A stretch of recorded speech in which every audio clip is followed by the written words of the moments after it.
couple of weeks' time. Australia has controversially sided with Russia and China against a climate plan put forward by Pacific nations at a UN meeting in London. Fiona Willan has more. Australia's been criticised for siding with around 20 countries, including Russia and China, to oppose a carbon levy for the shipping industry. Pacific Island nations, including the Solomons and Marshall Islands, proposed the move in a bid to cut the sector's emissions. A spokesperson for Transport Minister Catherine King has indicated the government is considering the potential impact on trade. Negotiations are continuing. The economy and boosting security ties will dominate talks between Australia and Indonesia this week. Michael Packy has the details. Indonesian President Joko Widodo will arrive in Sydney tonight ahead of a 3-day visit for talks with Prime Minister Anthony Albanese. The pair will discuss a number of issues with regional stability among the key items on the agenda. Mr Albanese attended the talks in Jakarta last year, where the two leaders also rode a bike together around the presidential palace. This will be Mr Widodo's last visit in an official capacity ahead of presidential elections next year, which he can't contest because he's already held the position for 2 consecutive terms. Australia has been ranked 19th in the world when it comes to giving to charity. A survey by Philanthropy Australia has found we donate 0.81% of our national GDP, ranking us 19th in the world. Australian Charities and Not-for-Profits former Commissioner Gary Johns says they've established a directory, making it easier to choose a charity. What had been achieved and is continuing at the ACNC is that you can go to that website and now search by charity program. So you can see if there are too many charities, or a lot of charities, say, working in the one field, and then let the donor decide. Indiana Jones is the #1 movie in Australia after a big opening weekend. The 5th and final outing, The Dial of Destiny, making $4.9 million down under. Now turning to 5AA Sport. Meet Josh Rochelle and Zach Butters at Sports Card World's Trade Day on Sunday, July 16th in Regent Arcade. Port Adelaide's Scott Lycett is awaiting scan results on his knee injury. He pulled out of Port's 4-point win against Essendon at the last minute. Swans coach John Longmire says Buddy Franklin is pushing to return from a knee injury for Thursday's game against Richmond. Australia's 43-run victory in the second Ashes Test has been overshadowed by controversy surrounding the dismissal of Johnny Bairstow. And Nick Kyrgios has withdrawn from Wimbledon due to a wrist injury. Now checking 5AA traffic. See any issue firsthand with AutoCam. Real-time video, direct to you from your Automasters technician. At Paradise, got a crash to look out for, Darley Road near Gamow Road. Brake Boost, Watermain, Glen Osmond Road at the bottom of the freeway. Busy in a couple of spots, including Port Road at West Lakes Boulevard, also South Road at James Compton Drive. Work slowing things up at Glen today, Glenbean Road near Lotus Street, speeds at 40 with cameras Bradley Grove Mitchell Park and Fisher Street at Malvern.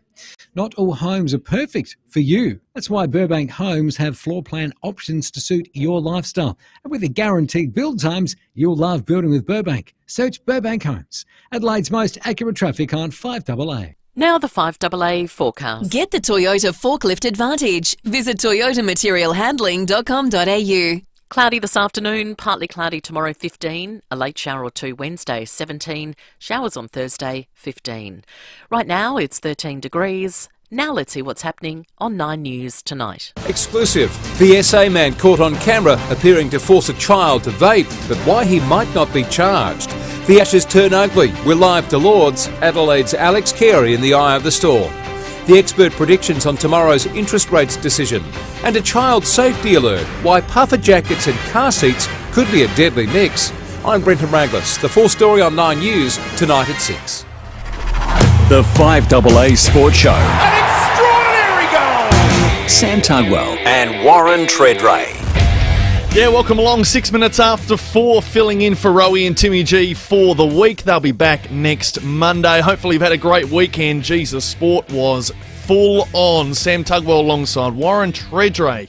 Welcome to you, mate. Well, welcome, Tuggers. I think it's not very often you start the week in recovery mode after watching the sport we've watched over the last 48 hours. It's probably started with the Ashes late last week. We're excited where things head. Then it's like, okay, Crows, belt north, but at one stage it was really close. It was like, hang on, it's game on here. Then the floodgates open. Not to mention that night, Port Adelaide decide to go, hang on, we're almost going to damage our unbeaten run, as opposed to bringing on a guy called Dan Houston, who has to kick, I think in my words in the commentary, he's got to kick the best kick he's kicked in the wet after the siren with the pressure to win the game.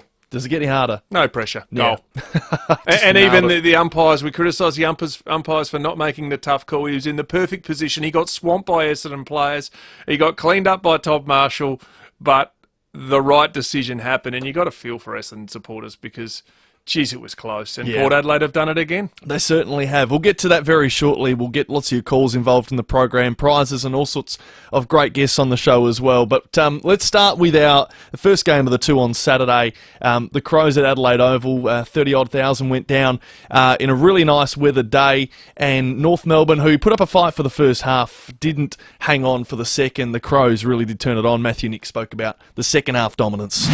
That's the most pleasing part, was what we were able to do after half-time. Challenged, came out and got the game back onto our terms and played some great footy in that second half.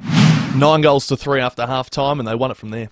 They certainly did, and it was 9-3, but, gosh, it was... How many points did they kick in the second half? It was a huge amount of scoring shots compared to North Melbourne. And North are struggling. They're battling. We know they haven't got their coach. Good news that Alistair Clarkson, we're hearing, will be coming back soon. I thought they put a decent... gave a decent fist of it that game, but Adelaide's class lifted, and you look at the key players who kicked the goals. Rankin, a bag of 5, he was impressive, and he's scary, and geez, he's been a decent find. I know Adelaide gave a lot to give up in terms of picks, or a first-round pick. They're also paying him very well, but he's delivering in spades on the field. He's been a huge get. And the positive sign for the Crows is they were challenged last week. They nearly got there. They didn't. This one looked like it was it. Always felt Adelaide was going to break it open. Yep. And they did exactly that, but it was a positive sign, which, would you say, 9-7 second half? That's a big second half of scoring, and it could have been uglier if they kicked straighter. Certainly right. And Tex Walker, another 3. He's now leading the Coleman by a couple kicks now. That is a really significant thing for a player of his age, 33 years old. He's kicked 18, I think, in the last 3 weeks. So he's just flying. Can he win it? Can he actually go the whole season and top the chart? The answer quickly is yes. Yeah. But then the question is, for the betterment of the Crows and pushing towards finals, we saw a few weeks ago they rested both Sloane and Tex. They have catapulted in their form since they've been rested. So that's a big decision that Adelaide Footy Club needs to make. Do we actually chance our arm a little bit and back our guys in to get the job done, knowing that these senior players could be, due for another fresher? Because let's face it, what have we got? 8 rounds to go? 8 rounds to go. That's a long way to go for a senior player. Everyone who's been there 30 plus, you don't recover like you used to, but these guys are covering the track and covering the field really well, but it only just takes a couple of knocks here and there to bite the older players pretty quickly. I suggest that it's a genuine discussion of where they need to sit and what Adelaide needs to do heading into the point again, because you want them fit and firing if you're going to get there. Here's Matthew Nix on the fight for finals. Ultimately, you just got to get the job done. We're in a position now where we're in the fight, and if we continue to get the job done like we did today, well then it's really up to us. Can I quickly ask you about that? You talk about resting those sort of players. Do they need another rest before the end of season bye? I think it comes back to internal. I can't sit here and go yes, because they might be feeling amazing, and that little tune-up break they had with the mid-season break was the best break they had. They were able to put a bit more work in. Speaking of Roy Sloane last week with Rowie, he sounds like he's covering the ground well. He was leading disposal winner, I think, when the game finished on the weekend.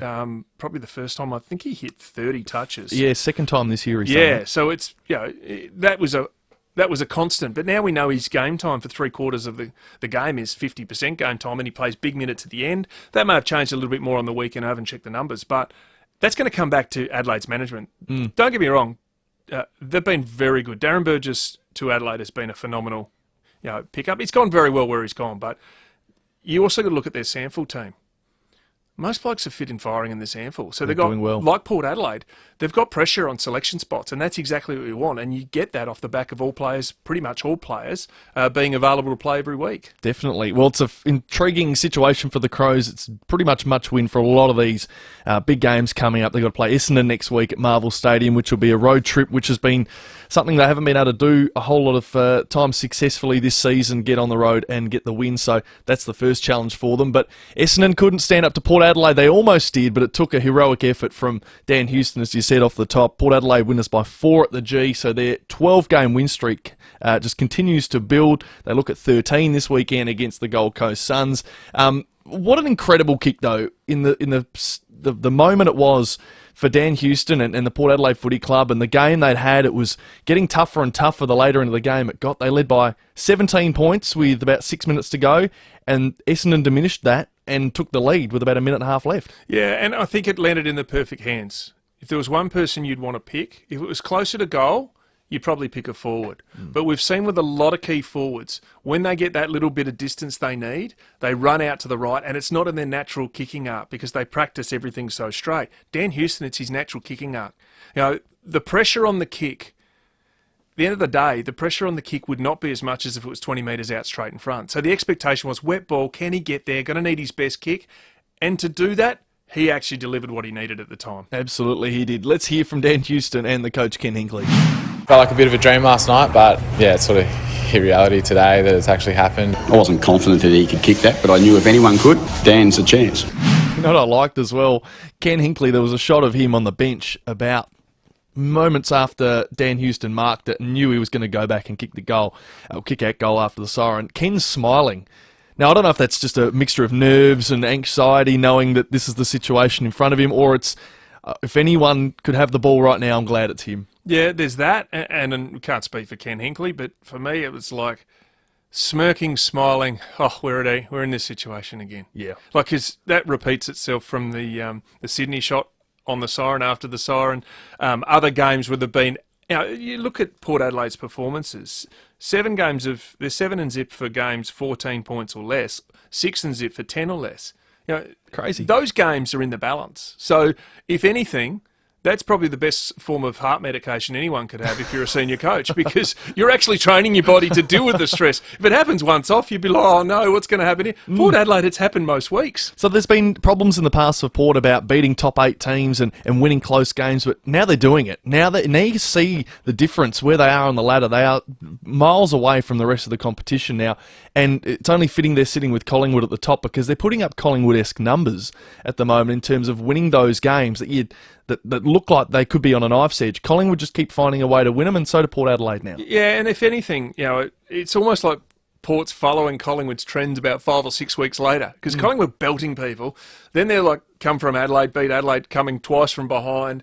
But even the situation recently, that's been Port Adelaide's go. And if you look at from round 3, when their form has really been a great trajectory, and we'll speak to Chad Corns a little bit later on that, is that Sydney game. Sydney had lost 2 key defenders. Port was hanging in. But then Alir's there at the right time. Yep. So it says to me they're really well drilled. It says to me now they've probably got more belief than they have previously. And what you talked about, not beating top 4 teams, in the past, that's fact. The stats don't lie. But now they are starting to beat those teams. And because they keep... If you look in isolation, the 2 Western Bulldogs games were really close until late it was blown out. The Sydney game was really close. The Melbourne game was really close. St Kilda game was really close. The game on the weekend was really close. Imagine if a couple of those don't go Port's way. And I know they have. But what that would do to the 8. Because the fact that Collingwood and Port keep winning puts distance in everyone else. But all the other teams seem to be sort of falling in and out amongst each other at the moment. Like if Adelaide wins last week, which they didn't against Collingwood, that changes the look. Definitely. So that's where I think the next 8 rounds are going to be really pivotal, and it comes back to fitness of key players.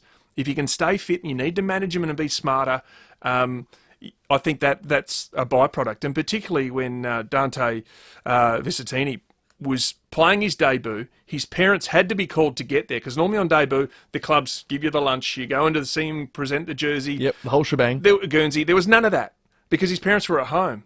They were apparently racing to get to the MCG to watch their son play, who was getting strapped midway through the first quarter because the Scott set out with the knee injury was so late. There was plenty going on the weekend. That's why we're pretty well exhausted right now.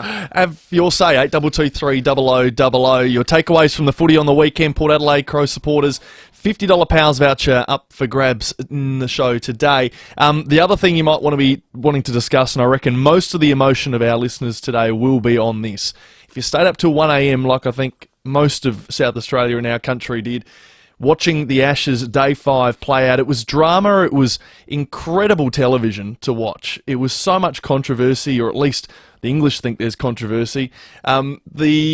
The biggest of the lot was Bairstow being run out, or stumped as it's been put in the scorecard, and we had to check that, in Australia's win yesterday by 43 runs over the Poms to take a 2-0 lead. What thrilling contest this is at the moment, this Ashes series. It was amazing, isn't it? Because the Unique Homestyle Foods text line, Warren, why have you just put my winning $20 at risk? No, it was not a run out, it was a stumping. Maybe fact check and a knowledge so my wee pommy mates will pay me up. That's where things are at right now, and I get it. Thanks, Darren, for your text through. But the reality is, I actually thought it was a run out because my belief, being a wicketkeeper back in the day. You're a wicketkeeper back in the day? Yeah, was that I thought stumping had to be the one movement, but the umpires had said, no, I'm not going to go check the rule book. But, geez, I reckon this is the greatest sook-up from the English I've ever seen. You know, you get that catch disallowed, which was a catch. He didn't use the ground to hold it in his hand from Stark a few days ago. No, and then you go back and go Bairstow. You don't have to look too far back to see him try and attempt to, as we call, what is it, stumping. He tried to get Labuschagne on day 3. Yep. Just because Australia does it effectively, you want to call us Suki Lalas. This is pathetic. Massive amounts of hypocrisy in this. Oh, unbelievable. And the MCC members went off in the long room at the lunch break, which I thought was really distasteful. If you didn't see or hear that's not a sound effect. That is the genuine sounds of the lunch break as the Aussie players walked through the Lord's long room at the break. Yeah, and they're supposed to be the most well-behaved, long-time serving MCC members. You get to sit in that area. That was just pompous MCC members misbehaving. Because if it turned into something serious, I know Khawaja walked back and looked at a guy. The guy looked like he's 70 or 80. Like, I get they're frustrated, but the spirit of the cricket, you know, the spirit of the cricket's in the rules. Mancad, I think, is, yes, it's in the rules. It's not the spirit of cricket. You can't say what happened there is the spirit of cricket. Anyone else who says that, they're kidding himself. Let's hear what the captains thought. If the shoe was on the other foot, I would probably just have to have a little think around the sort of whole spirit of the game and things like that. So, look, it's happened, it's out, but, you know, we're just going to move on and see what's in front of us. Kez, full credit to him, saw the opportunity. I think Johnny did a few balls beforehand, rolled at the stumps. Johnny left his crease. You leave the rest to the umpires.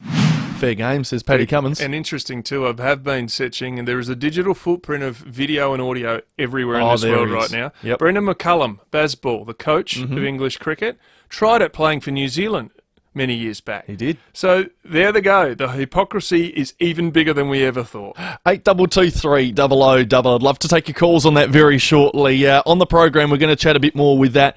Kim Hughes, former Test captain of Australia, to join us. Chad Corns and Ben Keys from our two footy clubs. Graham Corns is in the studio, and Jacob Surgeon, the North Adelaide Footy Club coach, to join us. Massive win for the Roosters yesterday. Your boys, in fact.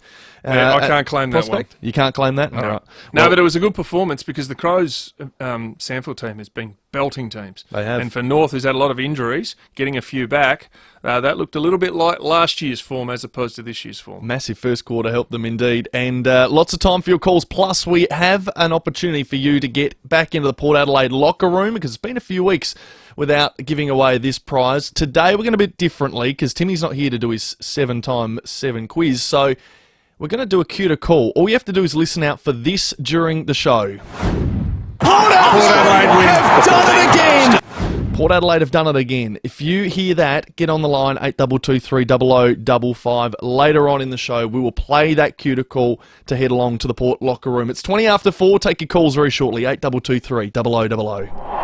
Each week on the FIVEAA Sports Show, Rowie and Timmy talk to star players from the Adelaide Crows. Thanks to Agostino Mitsubishi. Service your Mitsubishi at Agostino Mitsubishi. Book a free loan car or enjoy a coffee while you wait. Hello, I'm Lynn Andrews. For over 50 years, the team at Lynn Andrews Real Estate have made it easy to manage residential and commercial property. Whether you own a single residential home or multiple commercial properties, our passion for property investment means we have a great deal of knowledge to share. How to invest safely and properly. Matching the right tenant with the right property every time. We're here to help. visit lynandrews.com.au. In tough times, it's the simple things that make a big difference. Like $17 schnitzel days at the Albion Birkenhead Tavern, Excelsior and the Lighthouse Wharf. We know the humble schnitty can't fix all our problems, but we do know it'll put a smile on your dial. $17 schnitties Mondays, Tuesdays and Wednesdays at the Albion Birkenhead Tavern, Excelsior and the Lighthouse Wharf. Making the world a better place. One schnitty at a time. Got to start somewhere. You just know it's a Barreau Hotel. Oh, you don't just do a good barbie, you're the tong master. You're not just flipping snags, you've earned the title of Backyard Hospitality Director. So, you deserve the very best outdoor kitchen from Adelaide Outdoor Kitchens. Choose from the best appliances, add a bar fridge or a pizza oven, or stun your guests with one of our custom-made concrete bench tops. Why is it I always start dreaming about putting in my own backyard setup when this happens? They do indoor concrete bench tops too. They can handle everything. These handmade bench tops can really update any kitchen space, custom made for you. Every piece is unique, especially for you. It is outstanding. Call for a consultation and quote today or visit the Seaford Meadows showroom on Farrow Circuit. The very best backyard hospitality directors, they choose Adelaide Outdoor Kitchens. Go to adelaideoutdoorkitchens.com.au. We love our vast, rugged country, but out here is no place to break down. For 50 years, the team at Terrain Tamer have been engineering, testing and manufacturing off-road four-wheel drive parts. Over this time, we've learnt what is reliable and how we can strengthen a vehicle to ensure a safe journey. With Australia's largest range of four-wheel drive parts, we're the four-wheel drive specialists. So you can be sure no matter where you are in Australia, the Terrain Tamer team will be there to help you get home. With Terrain Tamer, you're in safe hands. There are many joys that come with growing older, and Arbor Vitae helps you optimise these joys. Arbor Vitae is an anti-inflammatory supplement made from natural ingredients like pycnogenol, enzyme papain from the papaya fruit, aloe vera and honey. It helps to reduce mild arthritis, relieve other joint pain and helps to maintain healthy blood glucose, cholesterol levels and cognitive functions. For Tracy from New South Wales, Arbor Vitae has saved her career. She's a cake maker by trade and suffered with sore hands for years. After trying Arbor Vitae, all her pain disappeared and she thanks Arbor Vitae for saving her career. Optimise your life and visit arborvitae.com.au. Remember, always read the label and follow the directions for use. Stocked in chemists and health food stores all over Adelaide. With more stores close to home and everyday low prices, great food lives at Foodland, the mighty South Aussies. The 5AA Sports Show, Sam Tugwell and Warren Tredrea. It's 24 minutes after 4, 8223 0000. We'll get to your calls in just a moment. You can get involved in the program on the Unique Homestyle Foods text line. Proudly baking for hundreds of SA businesses, large and small, for 35 years. But first, let's check your traffic. At Paradise, there's a crash, Darley Road near Gamow Road. A brake burst, Watermain, Glen Osmond Road at the bottom of the freeway. Busy at Richmond Road at Anzac Highway. And slow for works at Happy Valley. Chandler's Hill Road near Blue Hills Road, speeds at 25. Cameras today, Fitzroy Terrace, North Adelaide, and Goodwood Road at Kernlake Gardens. At Bradford Homes, luxury is attainable, backed by award-winning Scott Salisbury, offering flexible and custom designs. Discover more at Bradford Homes Display or by private appointment. Adelaide's most accurate traffic on 5AA. All right, let's get to the calls. Stuart at Craigmore, how are you, Stuart? Yeah, all right. Aussies will do anything to win at any cost. The cheat, Sandgate, underarm, with Ian Chappell, Greg Chappell and his other brother. And, you know, they complain about England. England are not cheats. They don't do things like that. Well, they did. They attempted to do it 2 days ago. I didn't see it. He wouldn't have appealed anyway. No, Bairstow attempted to do exactly what Carey did 2 days ago on day 3. He didn't go through with it, though, did he? No, he didn't hit the stumps. He didn't hit him. Yeah. Okay, that's all I wanted to say. Stuart, a tail bit between the legs or something like that. Trev, what do you think of the stumping? Is it? Hello? Trevor? Is that Warren? Yes. Yeah, hi, how are you, Warren? Good. I like your show. Well, first of all, it was not a run-out, as you said before. It was a stumping. Yes. But let's go back in our mind. They said there's one rule for the Poms, one for Australia. If you go through the slip catches, sometimes we get low, both the Poms, the fingers get underneath it, touches the ground. So is that in control of the body? That's what they're ruling on. The answer is that's probably no. So here we've got Stark, control the ball.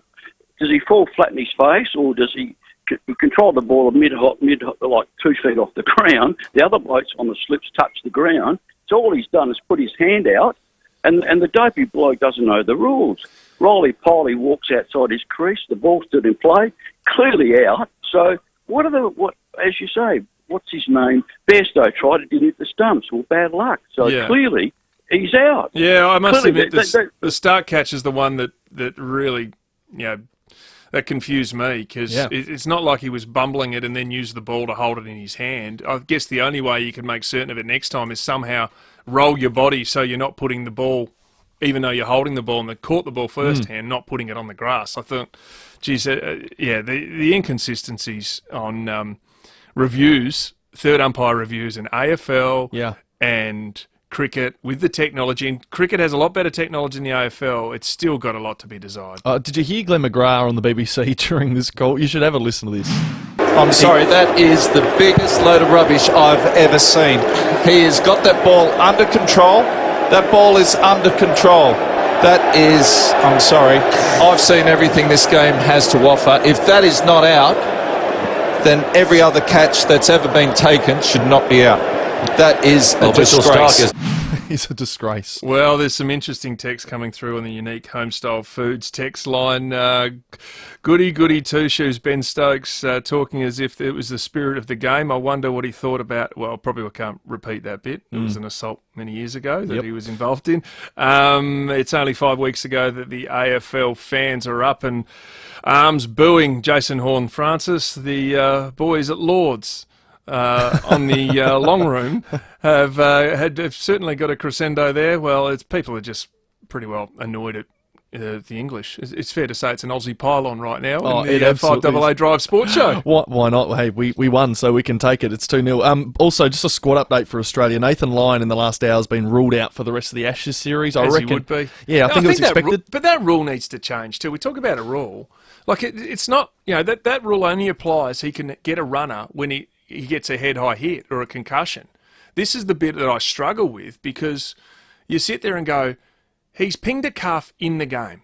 All right, if he tried to play the next test and get it, surely he wouldn't get a runner. But we're going to put him through excruciating pain so he has to bat, even though he can't even bat properly because he can't move his leg. Yeah. And we're going to make him walk out there and walk back. I think common sense needs to prevail there. Yeah. Jamie is calling in from the UK. You were at Lord's, Jamie. How are you?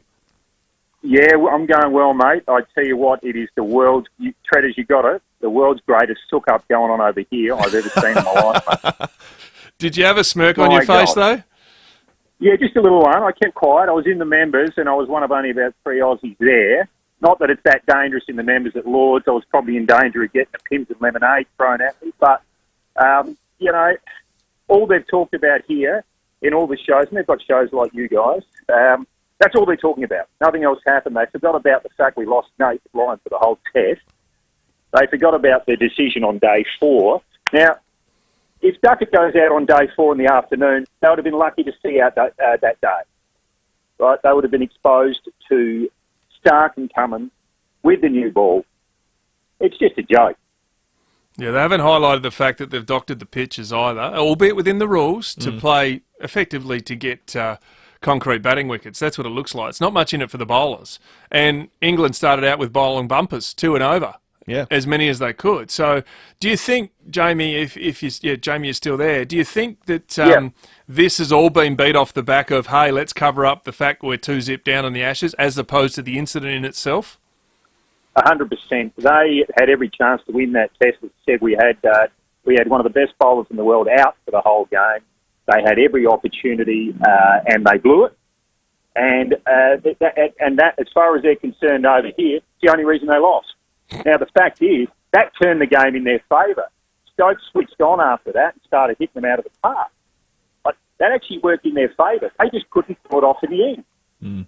Thank you, Jamie. Great call, and appreciate you calling in. And from very jealous overseas. too, for the record. I agree. He's at Lord's, sitting there watching the Pommies sook it up with their Pims. Unbelievable scenes. And we should at least credit Ben Stokes. That's an incredible innings that he hit. Mate, heroic. He's almost. a fighter. Yeah, and you often go, who would you have? And if we could get one from elsewhere, from England, probably going out the last few years, it's probably Joe Root or maybe Anderson for a different bowl up, because we don't have that sort of bowler that really moves it sideways. Yeah. But it's clearly him. Yeah. We would clearly take their skipper if we were to bring one in and say, hey, you're a naturalised Australian now, we'll take you as a citizen. Well, it's exactly what England did. They wanted someone from New Zealand, they got one. Yeah. That's a little cheap gag.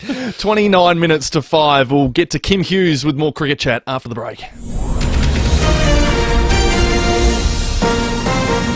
This is Adelaide's 5AA. Good afternoon. Mel Usher with the latest news headlines. There are calls for an urgent review of screening procedures after a young man impersonated a nurse at the RA. Virgin will suspend direct flights from Adelaide to Cairns and Darwin later this year. The Taylor Swift ticket chase last week cost the Australian economy more than $217 million in lost productivity.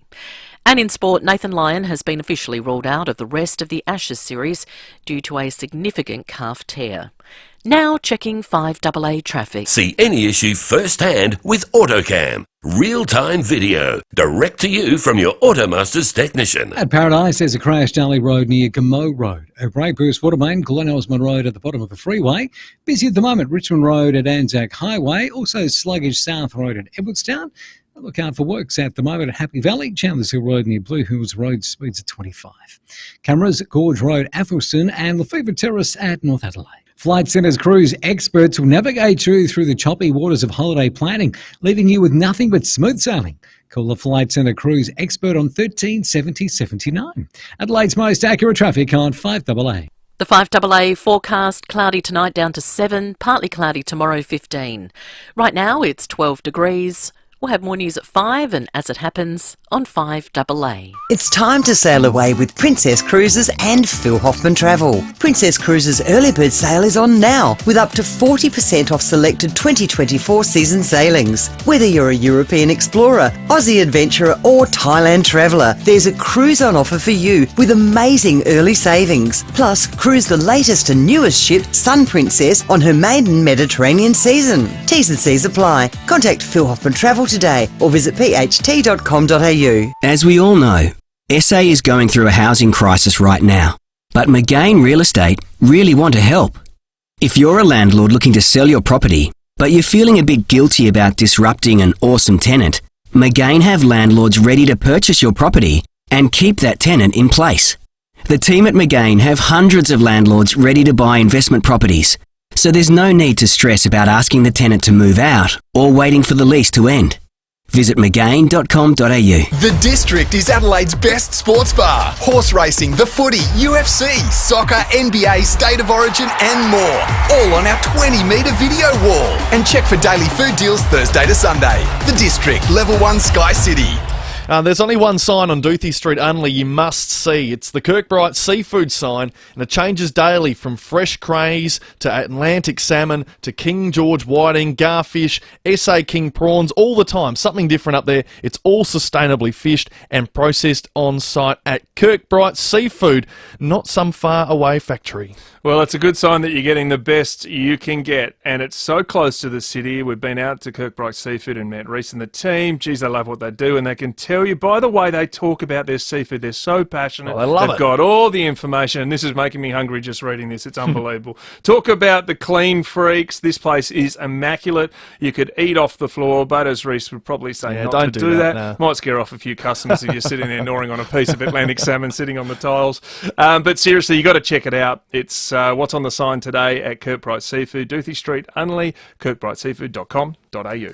Need a forklift? Don't just get a forklift, get a Toyota forklift. Toyota is the world's #1 forklift brand with a great range of pallet jacks, walkie stackers and reach forklifts right up to their leading Toyota counterbalance forklifts. Legendary reliability and safety with cleaner, greener electric options. Toyota can tailor the right forklift solution for you. It's all part of the Toyota forklift advantage. For more, visit toyotamaterialhandling.com.au. Get a Toyota forklift.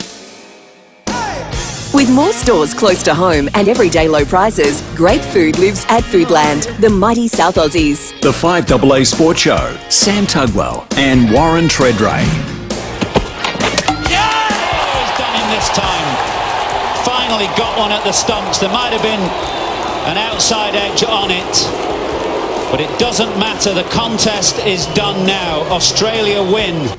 And it was a very impressive win to go 2-0 up now in the Ashes. Bowled England out for 327. It was a pretty heroic effort. We were talking before the break about Ben Stokes, 155. Ben Duckett, their opener, hit 83. Everyone else in the batting order for England, though, couldn't hit past 20, so that didn't help them in their chase of 371. On the line, former Australian Test captain Kim Hughes joins us. Kim, welcome to the program, mate. What a night. Absolutely, and before we get into the cricket, you've got my taste buds salivated. Can you send some of that seafood over to me? Mate, we will. I'm going to get some hands on it for me first, because I can't send it to you if I've scammed it for myself, but don't worry about that. Our friends will look after us. Once again, a South Australian's looking after a West Australia. Yeah, but boys, who said Test cricket was dead? Oh my God. Right. Absolutely amazing. If you'd written a script for the first test, you would have thought, God, it's Alice in Wonderland. And then I didn't watch all of it last night, but Cameron Green bowling to Stokes, and he was planting them out of the ground. It was like a grand final in footy. The members and supporters were all going absolutely ballistic. It was absolutely riveting Test cricket. Kim, were you surprised at the vision from the long room where a few of the old pompous MCC members, I call them, decided to a bit of a verbal barrage about our players coming off? You surprised at that? Well, it's a very toffee place, Tredders. I can remember in 1977 on my first tour, and I was taking the drinks out or something like that. I remember coming down and, they had that pie with a pastry about 3 inches deep and about sort of half an inch of meat, and it was cold. It was just looked absolutely diabolical. And then they had their pints of beer or lager, and that had been in the sun for about 3 hours. And I was thinking, mate, they're the antithesis of Australians. They've got cold pies and hot grog. But look, yes. Obviously, the emotions were going full steam ahead, but I see now where the MCC have suspended 3 of their members because normally, the applause might be, muted, but the adrenaline was pumping, and they weren't too happy about Bairstow getting, being dismissed in that manner. But I thought, from Bairstow's point of view, he was pretty slack. And that Carey, who's a very, very, he plays it by the rules, and it was just instinctive. I mean, Bairstow he ducked the bouncer, and then without even pretending to sort of put his bat back in, he just walked out of the crease. And Carey was just throwing it back automatically. And then when it hit the stumps, it didn't look that good. Rules of cricket said, yes, you're out, maybe in the spirit, but, Alex Carey is he's straight down the line. There's no, he's not a bloke that, sort of fools around with the rules of cricket. It was just one of those things that looked, for a lot of the other people, supporters, spectators, it didn't look good. Mind you, the same thing when our fast bowler took the catch, and it was at least 2 to 3 feet above the ground, and then supported himself, and for the reserve umpire to rule that it was a non-catch. It was one of the worst decisions I've ever seen in my whole life. And it'd be a bit like, treaders and that, you take a catch at slip, and say chest high, coming full ball, and you're overbalanced and you fall backwards and the ball is grounded. He clearly took the catch and was just supporting himself. I found that absolutely staggering. Yeah, Kim, I think those sentiments have clearly been agreed to, and obviously you think it's fair and reasonable. The catch looked like, as you mentioned, the Mitchell Stark catch looked a ridiculous decision by the third umpire, but people forget too that Bairstow attempted to do the same stumping to Labuschagne only 2 days previously. So the hypocrisy is well and truly flying around at Lord's right now. Well, it certainly is, and you made a very good point. That's exactly what Bairstow did. So what's good for the goose is good for the gander. But it was just, look, and then with Stokes' batting, plonking nearly every ball out of the ground, and it was, when Test cricket is like that, nothing can match the suspense and the ebb and the flow. And it's, I'm flying out tonight at 11 o'clock Perth time to go over and host for the third and fourth Test matches. But I've got my pads. Mate, yeah, I'm taking my pads with me. Bugger the Poms. Take your helmet too, I reckon. There might be a few pims flying around.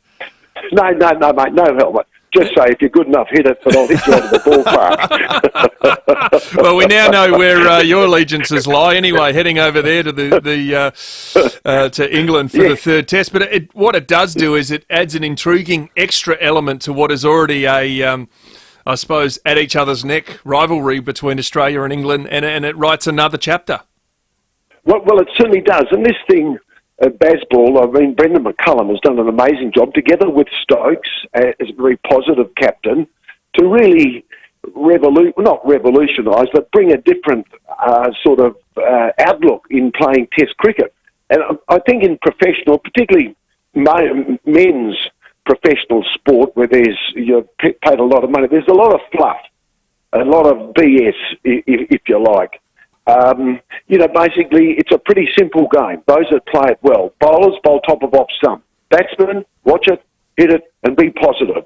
And that's what McCullum has brought. And he said to them, to his players, he said, boys, I just want you to go out there with the same attitude you had when you were a young boy. Just have some fun. And there's that great saying, 10 words, 2 letters. If it is to be, it is up to me. The coach doesn't cross the line. He doesn't get a kick, doesn't take a catch, doesn't get a wicket, whatever it is. The players do. And the art of, and the best comment I've ever heard, I think, or one of the best as far as a coach is concerned, and that was by Rick Charlesworth, who's huge record in both male and female hockey, and was one of the world's best, if not the world's best player. And as a coach, you comfort the troubled and trouble the comfortable. And that's the art of coaching. So Test cricket, that's the exciting thing, is it is thrilling, it is exciting, it's played with passion, and I tell you what, the amount of people will be watching it, and the youngsters, hopefully boys and girls, that will want a day put on the baggy green. Yeah, Kim, I think this series has got the makings of a great Ashes series, if it hasn't already. But the short pitch bowling tactics that we've seen over the last couple of days, mostly in this match, both teams really took it on. It's frustrated some cricketing fans over the past weekend. How do you feel about the way Australia and England both went at it in the second innings in particular? Well, some of them should have been called wides.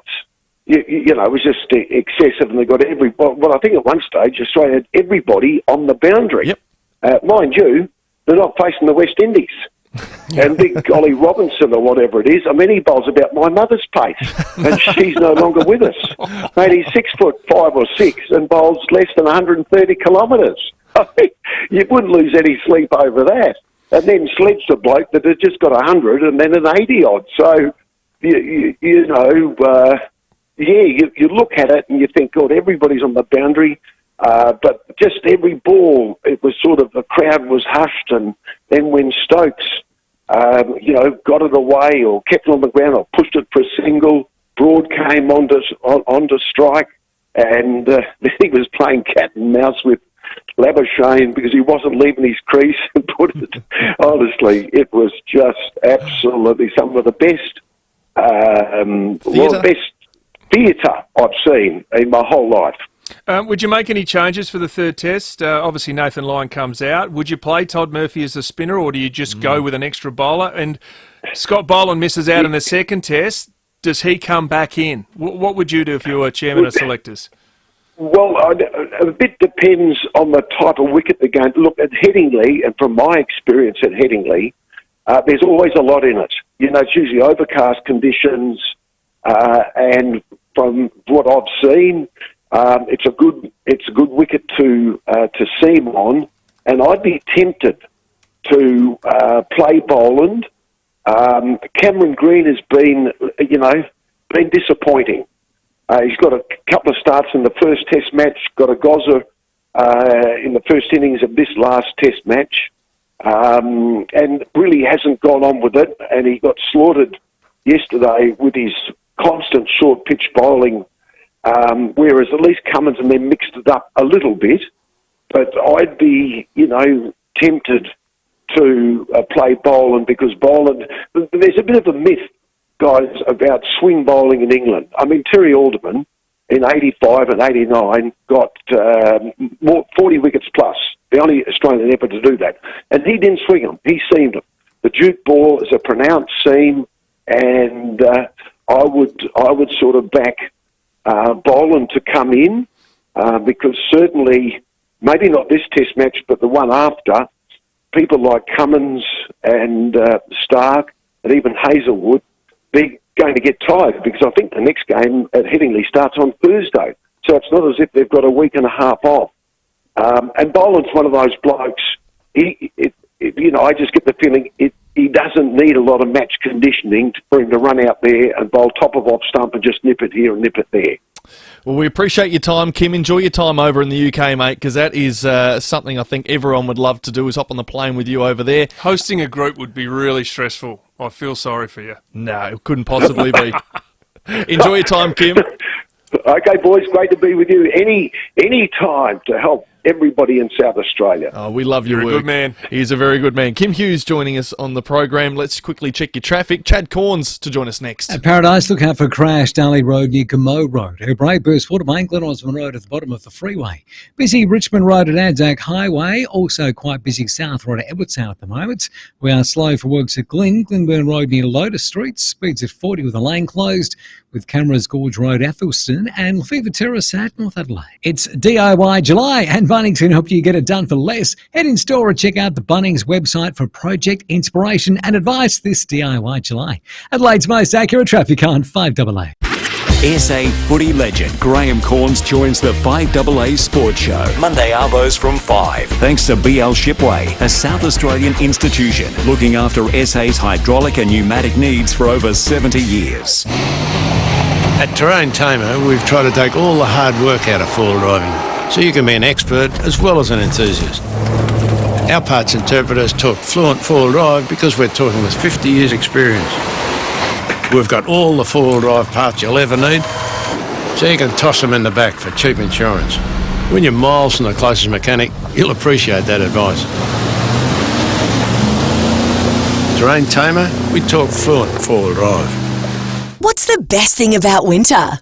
Definitely the Bob Burns Blinds Winter Warmer Special. Get super cozy with up to 40% off. That's up to 40% off our entire range of curtains and blinds, including our energy-efficient window coverings. With Bob Burns Blinds, you'll get that quality show home look, and you'll save money on energy bills by trapping the heat in your home. Get set for winter now with a Bob Burns Blinds Winter Warmer Special. Book your free measure and quote at bobburnsblinds.com.au. Well, we all know that ASIC Couriers are a great South Australian family business. The whole family's involved. They support local communities, the whole lot. And they're also a business doing great things for your business. They sure are. ASIC Couriers pride themselves on being able to deliver for your business in safe and timely manner. Their drivers undergo an intensive training, and the ASIC compliance team regularly audit their fleet. And with all the technology they use, and I'm talking satellite navigation, real GPS, and all that, it allows the ASIC couriers to collect your job quickly, travel on the most efficient route, and make deliveries on time. Yeah, it is amazing how all their technology works. It's all in real time, so you can see where it is, how far away it is, and all that. So whatever your business needs delivered, don't risk it, ace it. This is it. You have just 3 days until the absolute final deadline in the Hospital Research Foundation Home Lottery. It could be you winning the $4 million Scott Salisbury Grand Prize and living the good life. With over 13,000 prizes, you have a 1 in 15 chance of winning. But hurry, you've only got 3 days to join the fight and get your tickets. See full lottery details at homelottery.com.au. Licence M14364. So what were you saying about battery-powered garden tools over petrol ones? They're often lighter, less noisy, and some battery-powered tools give the petrol ones a run for their money now. Oh, and Stanford's got battery-powered mowers. Heaps. And trimmers, blowers. So why haven't you replaced the old petrol ones? I'd never remember to charge them. What's that? This? Oh, just a little battery rotation chart I made. What colours do they come in? You're the best, hon. Stanford Mowers, 590 Main North Road, Jeps Cross. stanfordmowers.com.au. My new guy just gets why listening's important. Hi, Anita. Morning. Ready for your hearing check? Because our stores are run by local audiology professionals, they put your care first, which can make them rather popular. Specsavers, your care is our business. With more stores close to home and everyday low prices, great food lives at Foodland, the mighty South Aussies. The 5AA Sports Show, Sam Tugwell and Warren Tredrea. It's 8 minutes to 5. Graham Corns for BL Shipway after 5 o'clock. He'll be in the studio, so you can jump on the Foodland live stream, Facebook and YouTube. But it's time now to catch up with Port Adelaide, because over in the Port they have been playing some very good footy for 12 straight weeks. They've got 12 straight wins, and it was a close one against Essendon at the MCG. Joining us is their forwards coach, Chad Corns. Chad, welcome to the show. Thanks for having me, guys.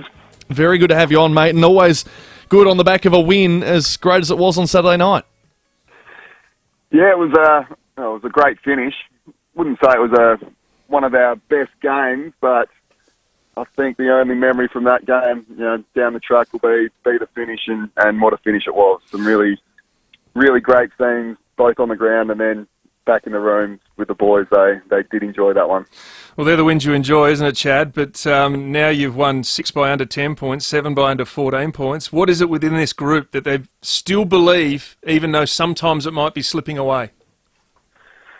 Yeah, I think Kenny spoke about it after the game, and what he said is right. Like, it's hard to describe exactly what it is. Like, we do a lot of training on scenarios, so the boys are really well drilled in those moments of what they need to do. But it's more, I don't know, it's just more of a feeling within that group that no matter how far we're down, we're always in it. And there's a mindset that we'll come back, no matter the margin. We'll come back, and when you go down and talk to the boys during breaks, no matter how they've gone individually or as a line group or as a team, the attitude is, we're right, we've got this, just leave it with us. So it's a great feeling to have. Like we've been in those teams where you can be down, but there's full belief that you'll get back in the game, and by the end you'll be on top, and that's the feeling we have at the moment. Well, that's the feeling what it looks like from the outside, because I know in numerous games you've conceded 3, 4, 5, Bulldogs 7 goals in a row, but it's almost like you hit Control-Alt-Delete on a computer and forget about what's happened. But I think the biggest challenge for any professional athlete is you normally carry that baggage. This group doesn't look like it carries the baggage, and they just think that, it's just another mountain we've got to climb. Is that fair? I think it was Kenny said today, it's like they like the challenge. It's like being down and clawing their way back into it, which isn't exactly what's happening. Obviously, we started really well, missed a few shots early that we could have kicked. Whether that affected the mindset or not, I'm not sure, but definitely in the second and third quarter, we were off. We were off in all areas, and it was really only our defenders probably that kept us in the game. But everyone was, like I said, at three-quarter time, the way they look at you, what they're saying, the communication between the coaches and the boys themselves was just outstanding. And it's you walk away as a coach feeling the boys have got this. And you also watch the boys have got this. Yeah, and you talk about the defenders. Credit's got to go to Alir. If you was an All-Australian for a drop-off sort of intercept player, his one-on-one craft in terms of taking on a man and not only backing himself in, he's from outside he's improved a heap. Can you give us an insight as to what he's done? Because he's added the other string to his bow that is locked down, like the great defenders you would have played against, Scarlett and these types of guys. Normally someone's got one or the other. Very few have got both. Yeah, so I reckon his first year here it was more, like I think he was All-Australian, and it was more that drop-off, intercept mark role, which is what we tried to do last year when I was working with him as a defender, and the year didn't go to plan for him due to injury and form and maybe opposition putting a bit more time into him, but I think it was the last 4 or 5 games last year we put him on the opposition's best key tool, and he played his best footy of the year in that lockdown role. He's so good 1v1, like his actual body craft and marking craft 1v1 is outstanding, and he still gets himself in good enough positions to intercept the ball as well. So at the moment, he's got that balance really, really right. He's really hard to get a kick on at the moment. Just another one who's a great teammate and the boys love playing with. Can you take us through what's happening pre-game? We see Scott Lassett named in the ruck, then all of a sudden he's named on the bench, then all of a sudden he's out of the team, and Dante Visitini, the young kid whose parents aren't even at the ground, are rushing to the ground because he's set to make his debut and he's getting strapped midway through the first quarter. What the hell was happening behind the scenes? Yeah, well, I heard Scooter talking to one of our physios just before the first warm-up, and it didn't look good, like Scooter's expression. So I went and had a chat to Kenny, and next minute the doctor come in and said, Scoot's got a bit of doubt, but he wants to try it in the warm-up. So Dante was there, obviously, so he got strapped and he was ready to go. Scooter thought he was, after that first warm-up, he was okay to go. It just wasn't until the last on-ground warm-up, just before the game's about to start, where I was running off with Josh Carr, and he said, mate, Scoot's not right, we have to get Dante on, and there was, like you said, only a minute before the first bounce, and Dante was up in the coaches' boxes, which at the MCG are a long, long way away. And fully dressed, probably. Yeah. In civvies. Taking his strapping off for some reason, because he was strapped ready to go, but that got strapped. I went to get his Guernsey, and he didn't even come down to the interchange bench. I think it was about 10 minutes into the first quarter. And like you said, his parents were out having dinner. Their car was really low on petrol, so that just stopped at the servo on the way. They got there by quarter time, and they were down in the rooms afterwards, which wasn't your traditional, lead up to your first game, but surely it's a game that you'll remember forever. Well, we appreciate your time, Chad. It's been another big week for your club, and of course, I'm sure we'll get to see Dante suit up again very soon. By the sounds, Scotty Lycett, is he out for next week? I've read somewhere he might be out this week. Yeah, he won't play this week, but it sounds like he won't need surgery, which is a great sign. Good news. Yeah, I just saw that come through, but I wasn't certain about it. Thank you for the clarification, Chad. Appreciate your time. Have a good week. Thanks for having me, guys. See ya. 2 minutes to 5, Chad Corns from the Port Adelaide Footy Club. We'll take a break. The news coming up quickly. Father off Graham Corns is coming up next. That funny. It's parents are out at dinner. Car needs to fill up on fuel, and your son's about to debut at the MCG. What a situation. What a fight. Unbelievable. 5 o'clock news next. 5AA Breakfast.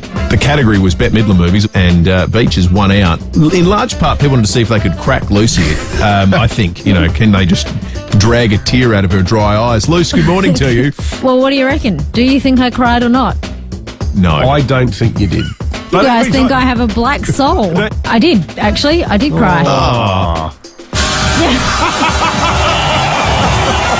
6 a.m. weekdays on 5AA. Hi, I'm Brenton Meagle from Goldsborough Financial Services. Goldsborough has been helping people make informed decisions for their long-term prosperity for over 25 years. You might be a young family, empty nesters, heading into retirement, or thinking about aged care. It's never too early or too late to get advice. Whatever your reservations, whatever your stage of life, see our website and then come and see us. We'll show you how to get ahead. Goldsborough, for all your tomorrows. Goldsborough Financial Services, AFSL number 225330. Online, on DAB Digital Radio, and on 1395 AM. Talking Adelaide. This is Adelaide's 5AA. Cloudy tonight, partly cloudy tomorrow and 15. With the 5 o'clock news, I'm Mel Usher. Get 10-year warranty and 10 years capped price servicing on the new Mitsubishi Outlander at Agostino Mitsubishi. Plenty of questions have been raised about the cost of the Adelaide Uni of SA merger. Taxpayers will fork out almost $500 million, and there are calls for a parliamentary inquiry into the deal. The Premier says he's not opposed to an inquiry. Frank Pangello from SA Best is sceptical. Quite frankly, it doesn't pass the pub test. We need more information. Australia's new anti-corruption body has so far received almost 50 complaints, but not all tip-offs will be investigated. Michael Packey reports from Canberra. The National Anti-Corruption Commission is up and running and has received 44 written referrals in its first 3 days of operation and 5 telephone inquiries. Inaugural Chair Paul Brereton says while all matters will be examined, they won't necessarily lead to an investigation. Our focus will be on issues of corruption that are potentially serious or systemic. Greens Senator Barbara Pocock has referred PwC, arguing the consultancy firm should be investigated following allegations it used confidential government information to help major clients minimise their tax. I believe we need a wide-ranging, independent, well-resourced inquiry. The NAC will be able to compel politicians, public servants and government contractors. The Reserve Bank will meet in Sydney tomorrow to decide whether the current 4.1% interest rate needs to rise. The Australian economy is preparing for a likely increase in the nation's official cash rate. Telstra has partnered with Starlink, operated by Elon Musk's SpaceX, to provide regional and rural customers with greater phone and broadband service. The satellites orbit closer to the Earth, providing faster service and quality for streaming and landlines. Regional Australia Executive Loretta Willerton says the service will be up and running by the end of the year. When you sign up, part of the package is you have a small satellite dish, all the cords that come with getting that into your house and all connected up, and then the modem that sits on the end. All the hardware is part of the package when someone chooses to sign up for it. Music fans are making their annual pilgrimage to the Père Lachaise Cemetery in Paris. They're paying their respects to Jim Morrison of The Doors, who's buried there, who died on this day in 1971. Now turning to 5AA Sport. Meet Josh Rochelli and Zach Butters at Sports Card World's Trade Day on Sunday, July 16th in Regent Arcade. To cricket, and Nathan Lyon has been ruled out of the remainder of the Ashes series due to a significant calf tear. No replacement has been added to Australia's squad yet. But coach Andrew McDonald has hinted off-spinner Todd Murphy is almost certain to replace Lyon for the third test starting Thursday. Todd's pretty well placed. We like to have a spinner in our attack. It gives us a different balance. Short turnaround, we'll assess where everyone's at, and then clearly we'll assess the surface and the weather conditions up there. Australia lead the series 2-0.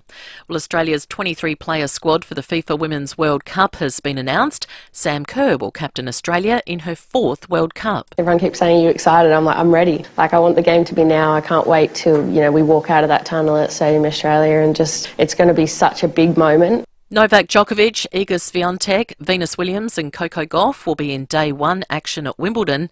And tonight's third stage of the Tour de France will see the bikes enter France for the first time after spending the first 2 days in the north of Spain.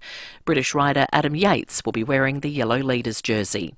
Now checking 5AA traffic. See any issue firsthand with AutoCam. Real-time video, direct to you from your Automaster's technician. At McLaren Vale, there's a crash, Main Road near Kangaroo Road. Paradise crash there too, Darley Road near Gamo Road, and Erbray Burst Watermain, Glen Osmond Road at the bottom of the freeway. Quite busy at the moment, Tapley's Hill Road and Valletta Road, also Railway Terrace at James Colton Drive. And look out for cameras today, Anzac Highway, Glandore and Fisher Streets at Malvern.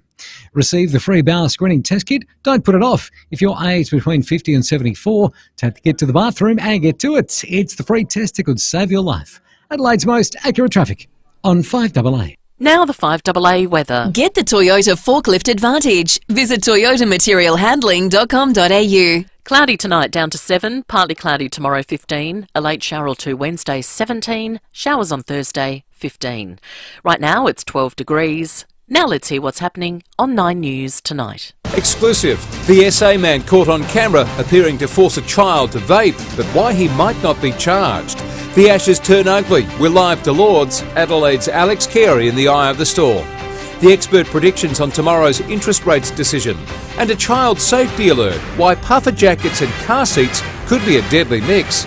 I'm Brenton Raglas. The full story on 9 News tonight at 6. Need a forklift? Don't just get a forklift, get a Toyota forklift. Toyota is the world's #1 forklift brand with a great range of pallet jacks, walkie stackers and reach forklifts right up to their leading Toyota counterbalance forklifts. Legendary reliability and safety with cleaner, greener electric options, Toyota can tailor the right forklift solution for you. It's all part of the Toyota Forklift Advantage. For more, visit toyotamaterialhandling.com.au. Get a Toyota forklift.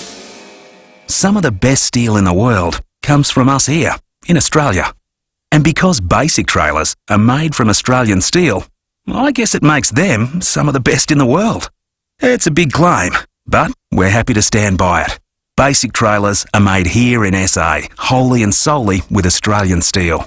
Which basically means they'll handle anything you can throw at them, work or play. Basic trailers. Bigger, better, stronger. basictrailers.com.au. Now, this is a sensitive topic, but a very, very important one. Have you or a loved one served in the Australian Navy, Army or Air Force? The Royal Commission into Defence and Veteran Suicide wants to hear from you about your military experience. Well, it could be about suicide or mental health or other aspects of military life, such as recruitment, training, deployment, leadership, culture, injury management, transition to civilian life, or family support. So sharing your story will help the Commission create a safer, stronger and better Australian Defence Force. Submissions close on the 13th of October this year. Call 1800 329 095. That's 1800 329 095 or visit defenceveteransuicide.royalcommission. Is there a God? What is the meaning of life? royalcommission.gov.au, and if you're struggling, please call Lifeline on 13 11 14 for 24/7 crisis support. When you go to bed on a premium mattress, you'll sleep a lot better. You'll get a lot more energy, and you'll get a lot more out of life. Oh, and you can save a lot too. At Save A Lot Beds, we use the world's best materials to create quality mattresses that support you, with 7 zones of comfort on both sides. We have a lot more to say about our mattresses, so look online at savealotbeds.com.au. Get a lot more out of life on a Save A Lot bed. Is there a God? What is the meaning of life? Do I actually need unlimited data to watch a few cat videos on my commute? Cute. Question everything, especially your telco plan. Get the data you need at low prices with Aldi Mobile. When you go to bed on a premium mattress, you'll sleep a lot better. You'll get a lot more energy, and you'll get a lot more out of life. Oh, and you can save a lot too. At Save A Lot Beds, we use the world's best materials to create quality mattresses that support you, with 7 zones of comfort on both sides. We have a lot more to say about our mattresses, so look online at savealotbeds.com.au. Get a lot more out of life on a Save A Lot bed.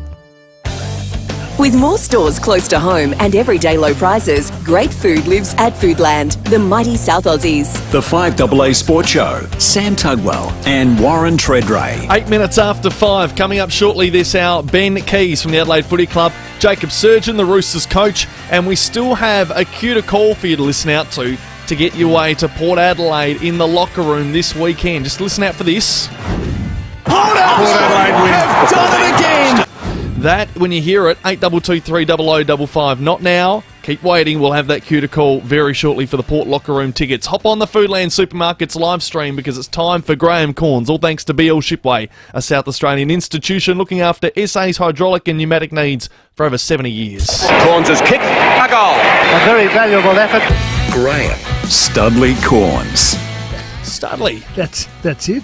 Yep, that's it. Well, there's enough corns. We've already had half an hour of a corns, and now we've got the other half an hour of a corns. Just a goal. What about a spectacular goal? Or anyway, we'll find something better next time for you. Thank you, Sam. So, Cornsy, you've changed your tune on the Crows. Look, I shouldn't get too excited after they beat North Melbourne. But I said last week I don't think they will make. I don't think they'll make the 8. I think they'll just get slightly nudged out by Geelong. The Geelong draw probably doesn't change things too much, but I think the Crows are playing good enough football to be deserving of a spot in the 8. True. Now, because some of that footy, North Melbourne aren't a complete basket case. Their midfield's pretty good. Forward line, they've got some talent down there if they can get the ball down. And when they played attacking football against the Crows, they looked okay, but the Crows reined it in and then got their game going. The Crows play good footy. Collingwood play the best footy. Port Adelaide are playing great footy. The Crows play good footy, so they probably deserve to be there. However, they've got 4 tough games. I mean, they've got 8 games left. The games at home, you think they'd have to win. So we don't want to get ahead of ourselves. And you think they'd beat the Eagles in Perth. Yes, but they play Essendon, Melbourne, Brisbane, and the Showdown. They're really tough games. If they can get one of those, if they can cause an upset there, which they're capable of doing. Well, they've already beaten Port this year. So, you think Port would bounce back. You don't often lose 2 showdowns in the 1 year, but that's the one I think that they're most capable of causing the upset. They'll finish in 7th position.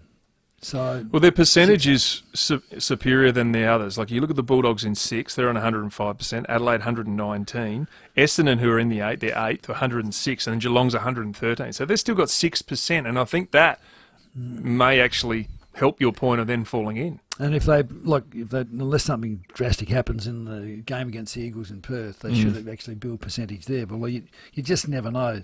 These lowly teams have a habit of bouncing back every now and again, and Crows have been vulnerable against teams that they're expected to beat in the past. Maybe not so much this year, but they're playing good footy. They are playing good footy. What's termed your optimism? Just the way the fact that they are playing positive. Their forward line is great. Yeah. The midfield is competitive. Riley O'Brien is competitive. He had a great game on the weekend. Great game. You can see what but even when he has a bad game, and bad game or a poorer game, he still is competitive. They're competitive. They're a very competitive unit. So they play good enough football to be deserving of a spot in the 8. As I said before, if they can just upset one of those teams. No. So you reckon if they get 4 from 8, they win 4 from their last 8, they'll get in. They'll get in with 12 wins. I think they're going to win 5. Well, you've outlined the 4 home games of the Giants, Port Adelaide, the Gold Coast, and Sydney. So you win the home games, and that includes a showdown, which is tough. I think if they win the showdown, they're in. What are they? How many wins at the moment? So they're at 8. 8 wins. They'll need 5 to guarantee. I think they need 13. Yeah. So you got West Coast away. That's one of the ones you can win away from home. Definitely. And then your other remaining away games are Brisbane, Melbourne at the G, and Essendon this weekend at Marvel Stadium. Yeah. Well, look, they've got to cause an upset, and one of those three. Melbourne may be vulnerable. Brisbane are pretty hard to beat in Brisbane, and Essendon I think this week they're going to be out for revenge. They want to bounce back. They're playing well for a team that's not getting the results, aren't they? Exactly right. So this is a tough game for the Crows. So the Crows aren't bad. I mean, and look, they are going to win away from home. They will win away from home. It's not impossible. All this, and all the hype about they can't win away from home. It is hype, and the stats say it is. But stats also say that you will win, 30, 40% of your games away from home. Have you got some concerns about their discipline? No, look, it's just creeping in. We saw last week when the Mason Cox thing, they all reacted. I thought overreacted to that, and there was a big melee, and I guess guys, get the penalty for that. You're not far away from overturning a free kick or a mark. Now, Murray took that really courageous mark and was taken from behind, a late contest, and they all raced in again, and it was a big melee again. You're not far away from overturning that. If you do something undisciplined, high contact, you rub a guy's face in the mud, or you put your elbow in his face, an umpire will overturn those things. They just got to be a bit careful. It's good to show the flag, but in this day and age, what does it mean? You can't do anything. You cannot do anything. Yeah, just you can push harder, Graham. Grab, maybe you can't even jump a punch. I think the real test these days is, can I rip his jumper? Yeah. Can I rip his jumper? Can I pull it up? That's the symbol you get to take away, isn't it? It's a little bit of WWE. It is a bit. Of ripping. So look, just temper that down a little bit. It doesn't really mean anything. No. Yep. It was a late contest, but Murray stood under it and took the mark. And he's playing well. I hope he stays fit. That's the area they need to improve. their defence. Yep. I think at the moment. You think they're vulnerable? I just think tall defender. Well, Butts will be out this week with concussion protocol. I've been saying it all year, and they've stood up okay. Their running defence isn't too bad. That's which is everybody needs a running defence because that's where a lot of your attacks are generated. But you also need tall players to stand strong when that ball comes in against the good teams because the good teams have got good key forwards. Would James Borlase get a go this week if Butts is out? He's been exceptional in the sample. Well, he's certainly earned it, I would have thought. Who did they play last time when Butsy was out? The other. He got dropped earlier in the year. Worrell came in, didn't he, for that game? Worrell came He's currently in the team. So, he's got to be a spot for him. Well, he was close. Brodie Smith said he was really close. Training in the ones last week was a bit of an indicator, I think, as well. What about the big Irishman? Mark Keane's also right on the brink. They're saying pretty much he and Borlase are a line ball right now. Oh, gee, Borlase deserves to have a chance, and I've liked what I've seen of him. He takes a good intercept mark. Uses it well too. But the Irishman. You're just falling in love with the Irishman. No, it's not. It's not that. What do you like? What is it? I like the fact he's tall. Yeah, like he is so tall. Is Borlase. And I like the thing I think he's taller than Borlase if you look at the stats. I like the fact he's quick, and he does have he's got a good leg on it. And he delivers the ball well. I mean, either one. Borlase deserves a chance. Every time I've seen him play, he's got a good grab, disciplined player. But look, they'll need to improve their forward line is elite. I mean, they're as good a forward line as in the competition. Taylor Walker's he's leading the Coleman. Isaac Rankin is as dangerous as any small forward. 30 goals this year for his first season. Pedlar's playing well. Their ground level pressure. Fog kick 4. Fogarty. It didn't seem like a 4-goal game because no, but they all popped up. But he did. He kicked 4 goals, and he's those two are one. If one's on, the other's off and off. But at least one of them's on. Ground level, Ned McHenry. He deserves to keep his spot. He does, doesn't he? Well, never. You'd think playing the sub the previous few weeks is probably the hardest gig. But he's made it his own. And to a stage you don't want it for you to make it your own because you'll end up playing about 25% of your career. But he's done nothing wrong. He was really cast aside at the start of the year. He had to improve. But for his credit, he's come back. He's probably battling Lockie Murphy at the moment. And Murphy's doing everything right. He has a crack. He takes a good mark. He's got a lovely leg. He's got that left foot leg, that goal he kicked running through the centre. Bounced it through. That was... So they're well placed. Their forward line is good. So look, as I said, I think Crows can start to get excited. Book your tickets. No, don't book your ticket. If Rowie was here, he'd be saying, "Can you feel it?" No, glad he's not. You can't get ahead of yourself, but you got to make. Where'd you have them at the start of the year? About 10th. Yeah, I thought if they fall in, they've done really well. 10 to 12, so didn't expect them to make the 8. And if they do, I mean, they've surpassed expectation. I think if you thought they'd make the 8 this year, you were blindly optimistic. Yes. And I'm not even sure Matty Nix would have. He was talking them down, not talking them down, but talking realistically at the start of the year. So. And if they don't make it, Graham? Well, if they don't make it... Is it disappointing? Well, it is disappointing when you're giving yourself a chance, but go back to expectations. When you have to measure yourself against expectations, and unless you're just a pessimistic soul and say, no, they're not... I think they'd be happy with the way they've developed, and it's a good launching pad for next year. Absolutely. If they don't go on with the next year, well, that'd be very disappointing. So, but if they get it together in the right circumstances, there's no reason why they can't go deep into September. They move the ball as quick as Collingwood from back half to front half when they're on. Indeed. So that's going to looking forward to Port Adelaide playing Collingwood in a couple of weeks' time. Absolutely. It's going to be a cracker, isn't it? We'll touch on Port Adelaide after the break. We'll check the traffic. Graham Corns here, all thanks to Bealship Way. At Moysa Lakes, Carvey Motorcycle, Salisbury Highway to Eldesmith Road, Citybound. McLaren Vale crash, Main Road near Kangarilla Road. Braeburst, Watermain, Glen Osmond Road at the bottom of the freeway. While we're quite busy in a couple of spots, including the Southern Expressway between Seacombe Road and Majors Road. Also Railway Terrace at James Compton Drive. Cameras, Main North Road, Medindi and Raglan Avenue at Edwardstown. The IKEA sale has up to 50% off hundreds of products, and IKEA family members now save an extra 15% on sale items. Shop now. Adelaide's most accurate traffic on 5AA. Sunday nights from 7, join Sean Fuster with his partner in crime, Daniel Panozzo, for Just Lawful, the Adelaide crime stories that will leave you stunned. You can make a difference without getting involved through independent charity Crime Stoppers, supported by Police Credit Union.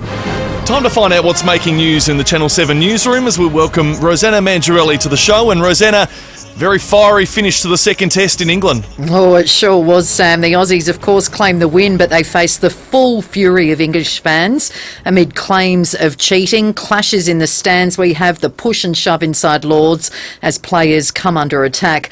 Also, a man charged, accused of impersonating a nurse at the Royal Adelaide with access to restricted areas. We have exclusive access to the big operation to protect South Australia and the nation too from dangerous threats and diseases. The biosecurity officers cracking down on a surge of banned items being brought in. Warnings the RBA could crash the economy if rates rise again. The expert opinions before tomorrow's decision will bring you that. And the major shift in the great Australian dream, what the younger generation really wants. And chasing the sun. I like the sound of this one. It's cheap island getaways and how to score your tickets to paradise. Hope you can join me tonight, 7 News at 6, Sam. Thank you so much, Rosanna. And all the team at Channel 7, there's only one choice. 7 News tonight at 6. Need a forklift? Don't just get a forklift, get a Toyota forklift. Toyota is the world's #1 forklift brand with a great range of pallet jacks, walkie stackers and reach forklifts right up to their leading Toyota counterbalance forklifts. Legendary reliability and safety with cleaner, greener electric options. Toyota can tailor the right forklift solution for you. It's all part of the Toyota Forklift Advantage. For more, visit toyotamaterialhandling.com.au. Get a Toyota forklift. As we all know, SA is going through a housing crisis right now, but McGain Real Estate really want to help. If you're a landlord looking to sell your property, but you're feeling a bit guilty about disrupting an awesome tenant, McGain have landlords ready to purchase your property and keep that tenant in place. The team at McGain have hundreds of landlords ready to buy investment properties, so there's no need to stress about asking the tenant to move out or waiting for the lease to end. Visit McGain.com.au. Speak with One Solution and they'll tell you cybercrime is not a big business problem, a government problem or a small enterprise problem. It's everyone's problem. Ransomware, malware and adware remain the #1 threat. One call to One Solution will put your business in a safe place. It's the smartest, most cost-effective business decision you'll ever make. Get in touch with One Solution, winner of the National Telstra Customer Experience Award. onesolution.net.au. Organising a memorial for a treasured family member can seem like a lot, but not if you speak with Adelaide Memorials. For over 40 years, Adelaide Memorials have kept the memory and spirit alive for thousands of South Australian families, with beautiful designed headstones and plaques. It's often the last thing we think of when a loved one passes, but it's also one of the most important. When that time comes, speak with Adelaide Memorials. Visit adelaidememorials.com.au. Let New Zealand take your breath away on an exclusive 17-day getaway with Holiday Wonders Mitcham. Fly direct from Adelaide with Air New Zealand and experience the best of what the North and South Islands have to offer, with meals, accommodation and so much more included, and more highlights than any comparable New Zealand trips. Right now, it's our best value ever. Save up to $980 per couple. Call now or visit holidaywonders.com.au. Holiday Wonders, Belair Road, Mitcham. With more stores close to home and everyday low prices, great food lives at Foodland, the mighty South Aussies. The 5AA Sports Show, Sam Tugwell and Warren Tredrea. It's 24 minutes after 5. Ben Keys from the Crows to join us after 5:30, but Cornsy's here thanks to BL Shipway. We were talking about the Crows before. Quickly, let's touch on Port Adelaide. What a win on Saturday night. Oh, yeah, look, undermanned, disrupted by losing their ruckman early. Outplayed for most of the game, too, I thought. And Essendon seemed to be, apart from the early stages where Port Adelaide squandered opportunities, but they found a way to win. You know, they just found a way to win, to get it in the hands of Rosie, Butters, Houston, Willem Drew. I mean, they're very, very good. I'm not sure they deserve to win that. No. But well, I think over the last 6 or 7 rounds, there's probably 3 or 4 games where they probably haven't been even 50% the better team. They're probably less. You look at the Sydney game, way back when. Yeah, no, that was then. I thought early on, they were lucky to win, but then they grew into this unstoppable unit. But this was a danger game anyway, being played in Melbourne. And conditions were different. Dante Vicentini, go as a travelling emergency. Did you just hear Chad? Yeah, briefly. It was a His great parents story. were out at dinner, and then they jumped in their car, got a phone call, and then they realised they were out of fuel, so they had to stop off at the servo to fill up to race at the MCG. Still got there by quarter time, which was pretty. How were you told of your first game? I was David Keys was a long time Port Adelaide team manager. Was told, oh well, you're not sure if you're going to be in this week, but you're in the squad, because you've been called up to the senior squad, Port Maggie's first days. Be home at 7 o'clock. You'll have a phone call either way. You're like, okay. So Jack Carr coach? No, it just transitioned to Stephen Williams because Jack was setting up for the AFL licence. Okay. So it was the last 8 or 10 rounds or so. And then Keezy rang and said, "You're in, boy." I was like, wow, and I was just like, this chill went over me. So I always dreamed of wearing the prison bars jumper. Were you 16 or 17? I was 17. 17. Yeah, and then I went off to West Lakes and loaded up with lasagna and chips. So all my mates were waiting there. You're playing. And I was normally all been eating already, but you remember it forever. I remember my first AFL game. And sitting on the change rooms, getting my ankles. And they go, "What's wrong with you?" My legs were shaking. They were trying to hold my legs. And Bobby Skilton walks in. "Good luck on debut, son." I reckon I had 3 touches and didn't play again for the rest of the year. So you didn't play the first game? No, I was the travelling emergency for Port's first ever game. Wow. And then flew back in the morning of and played Sturt at Alberton in front of about 6,000 as opposed to 70,000. What about you, Stud? Well, mine was I'd only trained twice with Glenelg. The second time was a Tuesday night. I'd gone home. I was at the drive-in with my girlfriend at the time, and I don't even know whose car. I didn't have a car. It must have been. So how'd they get hold of you? There's no mobile phones back then. No phones. About to drive. But listen, put it over the PA, did they? No, Studley and no. 5AD had footy teams, and Lindsay Head, when they read it out, I expect to play in the reserves, but I'm playing against the reigning premier at Unley Oval in a team I didn't know anybody. So what happened? Did you leave the drive-in early, go home and get a good night's sleep? I don't think so. I like to know about the film. No, it was a great memory and a great start, but it was just such an unusual way to do it. Anyway, poor girl. Luckily, she found a guy that treated her the way she should be treated. Oh, goodness gracious. I'm not asking any more questions. That's enough. Can I quickly ask about the Ashes last night? What an unbelievable finish. Oh, yeah. I was so angry with the Australian bowling tactics. Now, I'm not a cricket expert, Sam, you are. No, I'm not really either. But the way, enough of the short pitch. Surely setting traditional fields and bowling at the stumps is going to be the best way of getting them out. Got hard to watch after a while, didn't it? Just bowl full and straight. And he's still hitting them out of the park. He made. What's the point? Ricky Ponting was coming up with all these suggestions. I gave up when they had with 70 to win, and I thought, we're going to lose this. So I couldn't bear to watch it. Yep. Well, that was the time it turned. Stokes got out at 70 to go, and then basically it all collapsed from there. Well done, Alex Carey. Poms are complaining about it, but for heaven's sake, that's. But mind you, I'm a little bit more tolerant. I didn't think there was anything wrong with Greg Chappell's underarm. It was in the rules. Wow. You're a bit more tolerant. Okay. It was in the rules. What about Mancat? When you just knock over the stumps. I think Mancat, I think you should warn. Yeah. Okay. One warning, and if they still do it, bang, that's fair enough. The Unique Home Foods text we got through Alex Carey. What would have happened if he was actually up the stumps?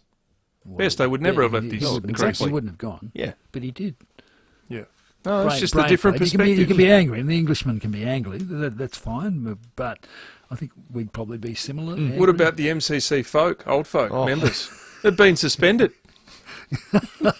for giving a little dressing down, Graham. I think it's a badge of honour. Weren't they a good-looking crowd? Every time they pan to the crowd, they're well-dressed. Yeah, the egg and bacon tie and the suit. Even the younger crowd looked really good. So I think we could take a leaf out of there. We have to lift our game in the crowd. Look out, Headingley. I reckon it's getting a bit rough. It's getting spicy. Gary's given us a buzz, 82230000. Gary? G'day, Warren. Look, I just want to contribute to the two conversations, one about the catch and also about the stumping.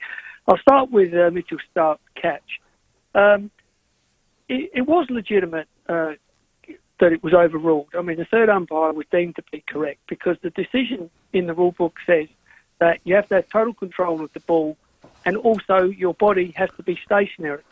And what happened was when Stark took the catch and then he fell over and continued to slide along the ground, he didn't have control over his body, he wasn't stationary, and he actually put the ball on the grass instead of turning his hand up the other way and kick the ball off the grass.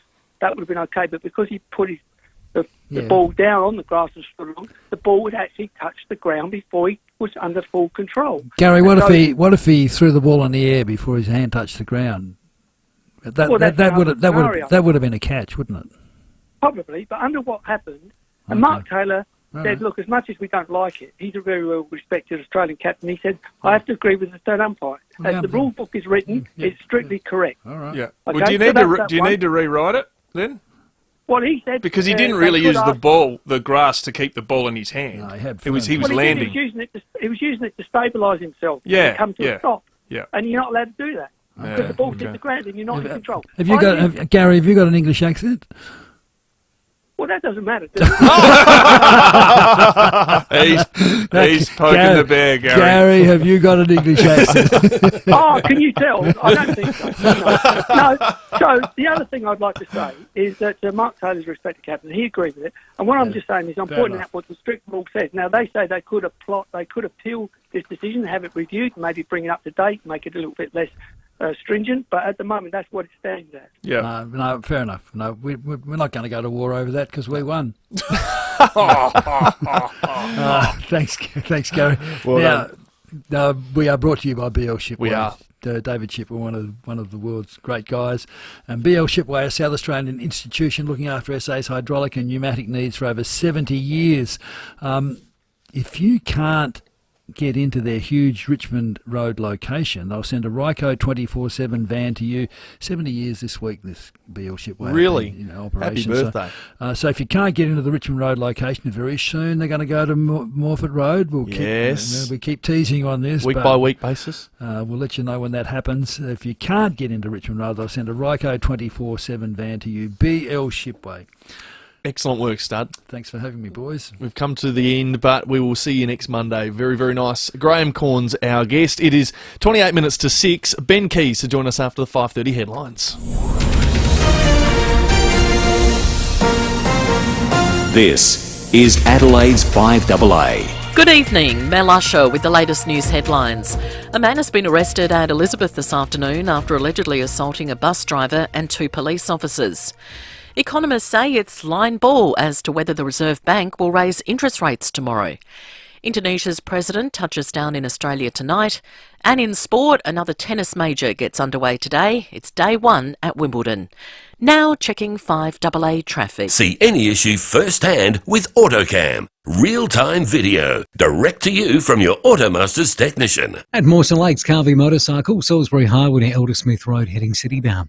McLaren Var got a crash there, Main Road near Kangaroo Road, and a brake burst Watermain, Glen Osmond Road at the bottom of the freeway. Busy at the moment, Taplewis Hill Road at Valletta Road, and look out for cameras on the drive home. Seacombe Road, Dover Gardens and Tennyson Street to Karata Park. Receive the free bowel screening test kit. Don't put it off. If your age between 50 and 74, take the kit to the bathroom and get to it. It's the free test that could save your life. Adelaide's most accurate traffic on 5AA. The 5AA forecast, cloudy tonight down to 7, partly cloudy tomorrow 15. Right now it's 11 degrees. We'll have more news at 6 and as it happens on 5AA. Tired of your rent and bills going up and up and up? Pump them down with EcoVantage. It's easy to switch your existing hot water system for an energy-efficient heat pump, even if you're renting. And thanks to federal and state government-facilitated subsidies, it could cost as little as $0. Start saving hundreds off your water heating costs. Hit up your landlord and ask for the EcoVantage switch. Visit ecovantage.com.au. T's and C's apply. Hello, I'm Lynn Andrews. For over 50 years, we have specialised in commercial and residential property management. But above all, we specialise in people, helping to make life easy for property investors and the tenants of their properties. Everyone is treated with integrity and respect. That's the Lynn Andrews way. For commercial and residential property management, we are here to help. Visit lynandrews.com.au. Folks, I've been called back off the bench to read the BL Shipway ad. Go for it, stud. BL Shipway is a South Australian institution that's been looking after SA's hydraulic and pneumatic needs for over 70 years. They work with the best suppliers in the industry. That includes Ryco, Bosch, Rexroth, Enerpac, Hydac, Oilpath, EasyFit, and many more. They have plenty of stock at 217 Richmond Road and a team of experts ready to help you out. Now, if you can't get in store, jump on the blower, have a chat. They're always ready to help. They are, well, KG says they're good people. Everyone's a good person. Aren't we all? but the BL Shipway really are.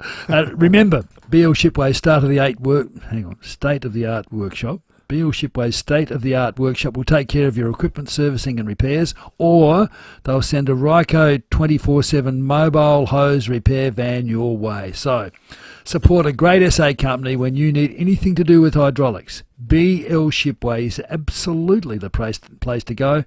217 Richmond Road or blshipway.com.au. There are many joys that come with growing older, and Arbor Vitae helps you optimise these joys. Arbor Vitae is an anti-inflammatory supplement made from natural ingredients like pycnogenol, enzyme papain from the papaya fruit, aloe vera and honey. It helps to reduce mild arthritis, relieve other joint pain, and helps to maintain healthy blood glucose, cholesterol levels and cognitive functions. For Tracy from New South Wales, Arbor Vitae has saved her career. She's a cake maker by trade and suffered with sore hands for years. After trying Arbor Vitae, all her pain disappeared and she thanks Arbor Vitae for saving her career. Optimise your life and visit arborvitae.com.au. Remember, always read the label and follow the directions for use. Stocked in chemists and health food stores all over Adelaide. With more stores close to home and everyday low prices, great food lives at Foodland, the mighty South Aussies. The 5AA Sports Show, Sam Tugwell and Warren Tredrea. It is 23 minutes to 6. Very shortly, we're going to catch up with North Adelaide's coach, Jacob Surgeon. Good win against the Crows in the Sample yesterday afternoon. We'll also catch up with Michael Laminato from Fox Sports. Massive night in the Formula One over in Austria. But service your Mitsubishi in Agostino Mitsubishi. Book a free loan car and enjoy a coffee while you wait. That's sounds good to Agostino me. Mitsubishi. It certainly is. Let's check to our next guest. Ben Keys from the Adelaide Football Club. Huge win, 66 points over the Roos on Saturday Arvo here at home. Ben, welcome to the show. Hello, fellas. Thanks for having me. Very impressive game and a very impressive second half. 9 goals to 3. You guys really turned it on. Yeah, certainly. Yeah, the first half was it was a bit of a tight game, and North played really well. Second half felt like we really got into our groove and played our way and got the win in the end. Ben, Warren Tredrea here. Another great win, another great performance by yourself. 29 disposals, 2 goal 2. Can you tell me exactly what role you're now playing? Because you started as a midfield tagger, then you moved into a defensive forward, kicking some goals. Then last week we saw you go with Nick Dacos around the middle of the ground, and then on the weekend you've both cashed in disposals, but also on the scoreboard. Yeah, no, I've been sort of mixing across the forward line and the midfield. Playing that real true half forward role, I guess, and just doing a bit of everything. Trying to be versatile and.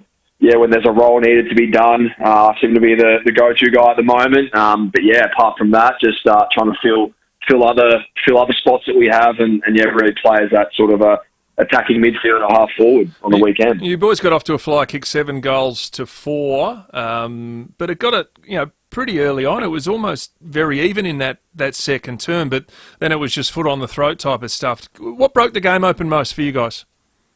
Yeah, I think we fixed up our defence a lot. I think we only allowed 21 points in the second half, which, I thought, 54 in the first half is not really the team we want to be in terms of defence. So I think just having a massive emphasis on that, really tightening that up.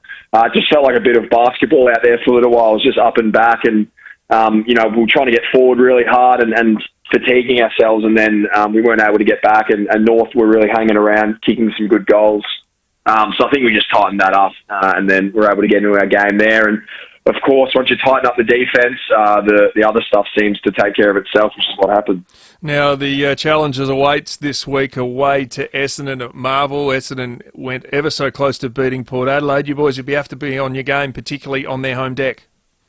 Yeah, absolutely. Yeah, we were lucky enough to get a chance to. Well, lots of us watched that game. It was on the Saturday night. We played the 1 p.m. game on Saturday. So yeah, we're able to watch them in that epic game. It was probably one of the games of the year, to be honest. Certainly that I've seen. But yeah, they're a really good side. Clearly, they took Port right up until the last kick. So they're playing some really good footy. Our second game in Melbourne as well. Haven't played on Marvel yet. This year, I should say, we haven't played on Marvel yet. So there's another challenge for us as well. So yeah, looking forward to really embracing that one. Marvel would suit you guys. I know it's a Bombers' home deck, but your team, particularly Adelaide, probably other team Collingwood, you're as quick a transition from back half to front half to scoring as anyone in the comp. Does it feel that way?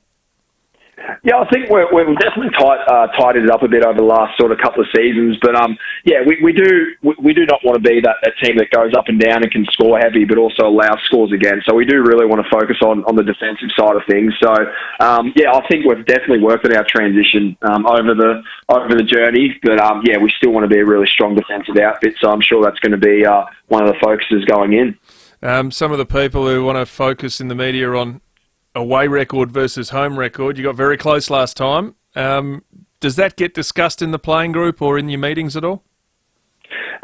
We had a discussion quite a number of weeks ago, just about how we travel, and yeah, I honestly just think it's about embracing the adversity that we're bound to come up against.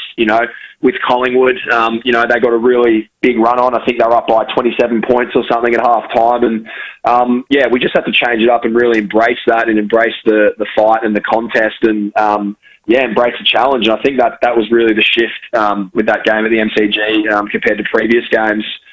Such as the Gold Coast one, where we probably didn't embrace the run on as we should have, and then allowed Gold Coast to really push out and get a good lead. So yeah, we definitely worked on it and improved on it, and we have some little triggers that we can take in. Once the ball's rolling, it's sort of everything goes out the door a little bit, and you just have to play. So we'll see how we go. Ben, how's Jordan Butts going? He copped a heavy knock during the game, out concussed. Is he holding up all right post days? Yeah, he is. Yeah, he was running today, just sort of jogging laps. So he looks all right. A bit unfortunate to lose him, but yeah, that's footy. Mitch Hinge has had a really good run the last couple of weeks as well. How's his confidence? He seems to be gone to another level. Hinge is awesome. Yeah, he's gone to a new level indeed. Yeah, we love him. He's played a really strong role for us. Just growing and growing. Obviously I played with him. His first year at Brisbane, and seeing where he's come from there to where he is now, to me, it's no surprise. Got to see what he does behind closed doors, but it's been a massive rise, and he's only going to continue to get better. Jordan Butts looks like with the protocols we'll miss this week. Who do you think's the favourite to come in? I've seen Borlase play a fair bit in the sample and really like what he's done, and understand he trained with the A team, so to speak, last week with a couple of question marks on some players. Do you think he'll be the one to come in?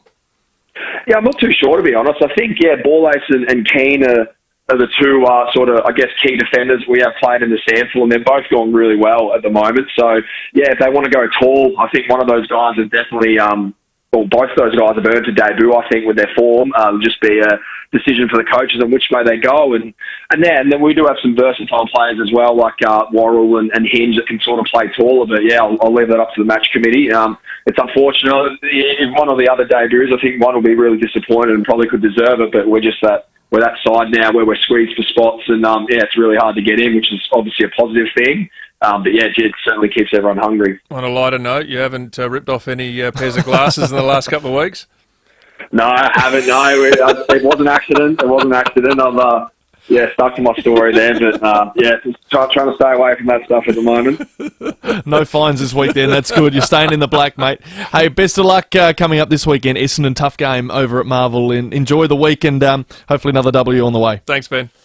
Absolutely. Thanks, fellas. Appreciate it. Ben Keys there, Adelaide Crows, of course, comes to us thanks to Agostino Mitsubishi. We can get your Mitsubishi service by the award-winning service department there. Enjoy a coffee while you wait, or book ahead for a free loan car. Arrange a service at Agostino Mitsubishi. He's a really fun player to watch, Ben Keys, and some days he can really light it up when he's got it. And he's a good media talent too, because he brings his intensity, he opens, he speaks, he plays that way, and his intensity, and this is a guy that's effectively cast aside from Brisbane, couldn't really get in. He comes to Adelaide at their lowest ebb. He's a super professional, and good on him. He works hard. He has a crack. He's a team player. And if you're talking about Timo to leave it out there, he'd be brilliant in recovery, he'd be brilliant in training and playing hard, and on the field it's reflecting and he's setting good standards. 3 coaches' votes for him this weekend. We didn't really touch on Riley O'Brien. He got 9 coaches' votes, best on ground according to them. Hinge got 8, Rankin had 7, Dawson, the captain, 2, and Rory Sloan with a 30 disposal game had 1 coach's vote as well. It's 15 minutes to 6. We'll take a quick break, take more of your calls in a moment. Here's your traffic. At Mawson Lakes, Carvey motorcycle, the Salisbury Highway to Elder Smith Road heading citybound. McLaren Var crash there, Main Road near Kangarilla Road, and Urbray Burst Watermain, Glen Osmond Road at the bottom of the freeway. Busy right now, the Southern Expressway between Seacombe Road and Majors Road, with cameras to look out for the Parade of McGill and Unley Road at Malvern.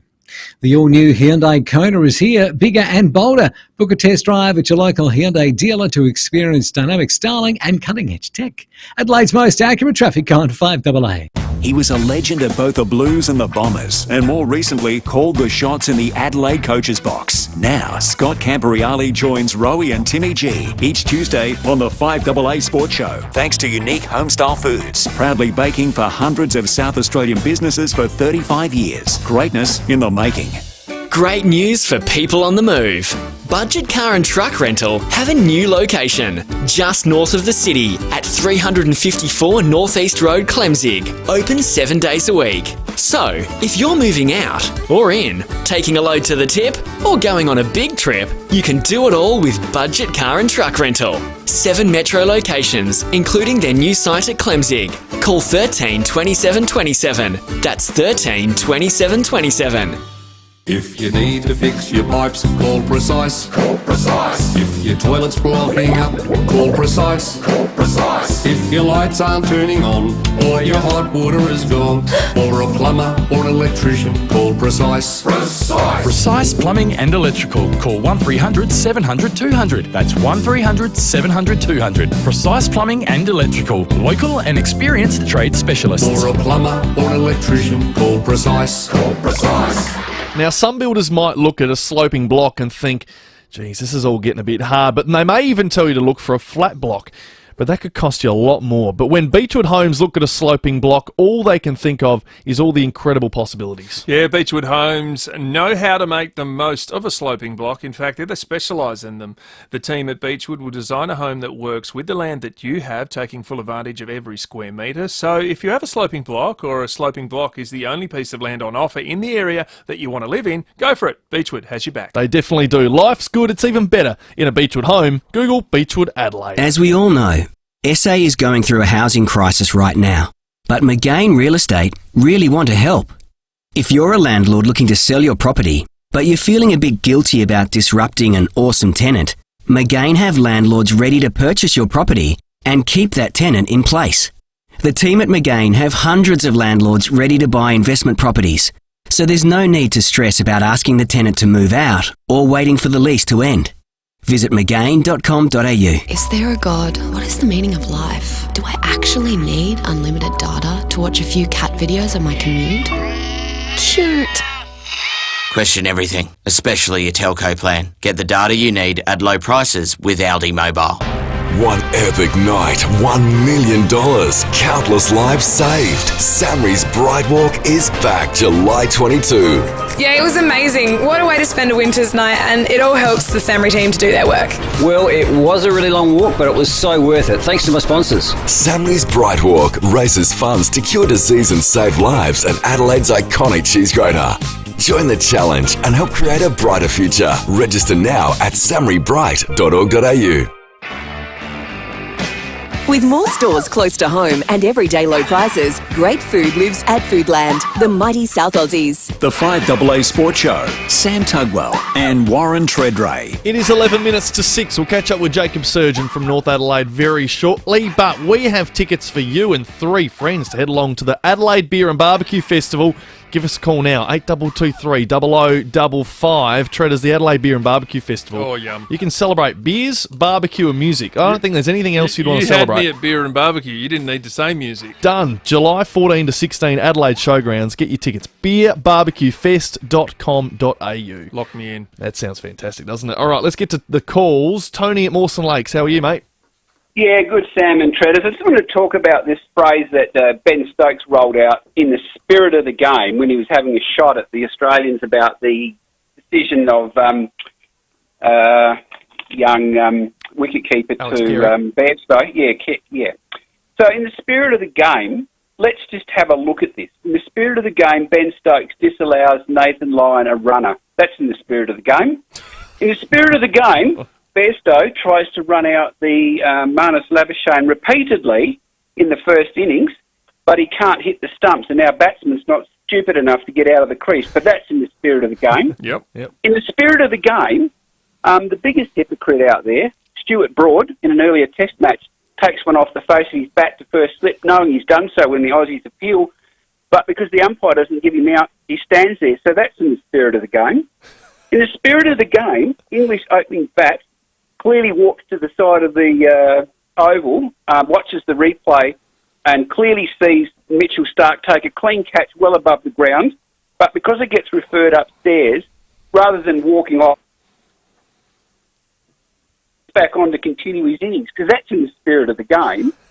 And then we've got the coach in the spirit of the game saying he's not going to drink with the Aussies because of what's happened, who's got his own record of 3 run-outs, and one of those happened to be an England player when he was playing for New Zealand, but that's in the spirit of the game. But I'll tell you, boys, what is in the spirit of the game. It's when Mitchell Starc's catch is denied, and the Aussies don't sulk and whinge, but they just get on with it. So England look to Australia, and there you will see the spirit of the game, as it should be. Stop your sulking. Hypocrisy is overshadowing your whinging. That is a sensational call, Tony. Jeez, Appreciate calling. I love the examples. I really do, because there was someone who also texted in on the Unique Homestyle Foods text line and said, have England forgotten what Stuart Broad edged to slips and didn't walk and wasn't given out back in the day? Absolutely. Have a look at the quote that was said from Stuart Broad back in the day. This was in 2013. His very words. Those things aren't remembered. It's winning the series that will be remembered. All we have to do is win at all costs. That's the mentality we have. I think we're quite an unpleasant team to play against at the moment. Teams won't play against us and enjoy the experience. That's what we want. Well, he literally told Alex Carey, "Yeah, you'll be remembered for this." Yeah, effectively, that's where the great digital world is. We can get every single quote there's ever been, and if you're a hypocrite, you'll be highlighted. Tony from Mawson Lakes, that was a brilliant call. We'll give you a $50 Powers voucher, so stick on the line and enjoy the hospital service from Parafield Liquor Store. Yeah, they are very, very good. Des at Murray Bridge, how are you? Yeah, good. Look, Tony stole my thunder a bit, because this Bairstow, not only did he try to run Labuschagne out twice, not run him out, stump him, and just because he's inept and can't hit the stumps like Alex Carey did, he then whinges and carries on that things aren't in the spirit of the game. Some of the things that he says to those players when they're batting and he's behind up at the stumps is bordering on absolutely disgraceful. And then, he can't take his own medicine. This is what really annoys me. The Poms love serving it up, but by hell, they can't take it. Thank you, Des. Let's go to Tracy at North Haven. Trace? G'day, guys. How are you? Yeah, we're good. Trace. I'm gutted with myself because I fell asleep and missed most of the game. What's the last time you remember? God, I can't remember. I was so tired. I put the heater on, I reclined, the recliner. And you were never going to stay with a heater and a recliner. Come on. Yeah, so I think Todd Murphy's going to come straight in for Nathan Lyon. Yep. But then people forget that there's already a good batsman in the team by the name of Travis Head that's an off-spinner. Tell you what, Trace. Is it possible to run Murphy and him at the same time? Oh, absolutely it is.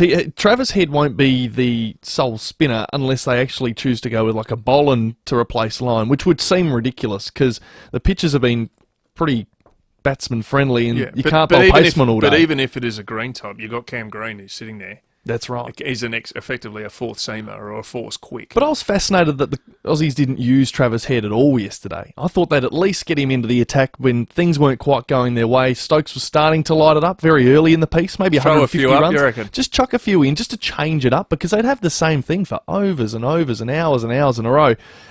Tracy, do you back in Travis Head? Do you think he's a good enough spinner to take it to the English attack? I mean, he's more of a part-time spinner, but I mean, Correct. Todd Murphy's got the experience in the bank. Like the last Indian series, he got 14 wickets in the series. Yeah. So, I mean, he's not a shabby player. He's damn good. But would it hurt to have two spinners? Well, attack at both ends? Well, if we effectively had two spinners in this test. You've been having it for donkey's years now with and Travis then, Head playing in but line. then you also threw Labuschagne, and we Smith spoke to can play.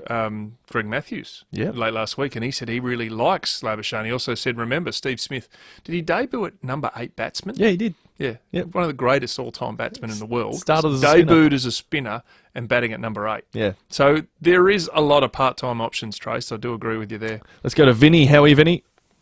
Yeah, good, thanks. How are you guys? Not bad. That's the way. I'm just calling about footy, about the power. Just wondering what Sam Hayes has to do to get a game with, especially with Lysett being injured. I reckon he's sort of ahead of Dante and ahead of, I know Bryn Teakle was injured at the moment.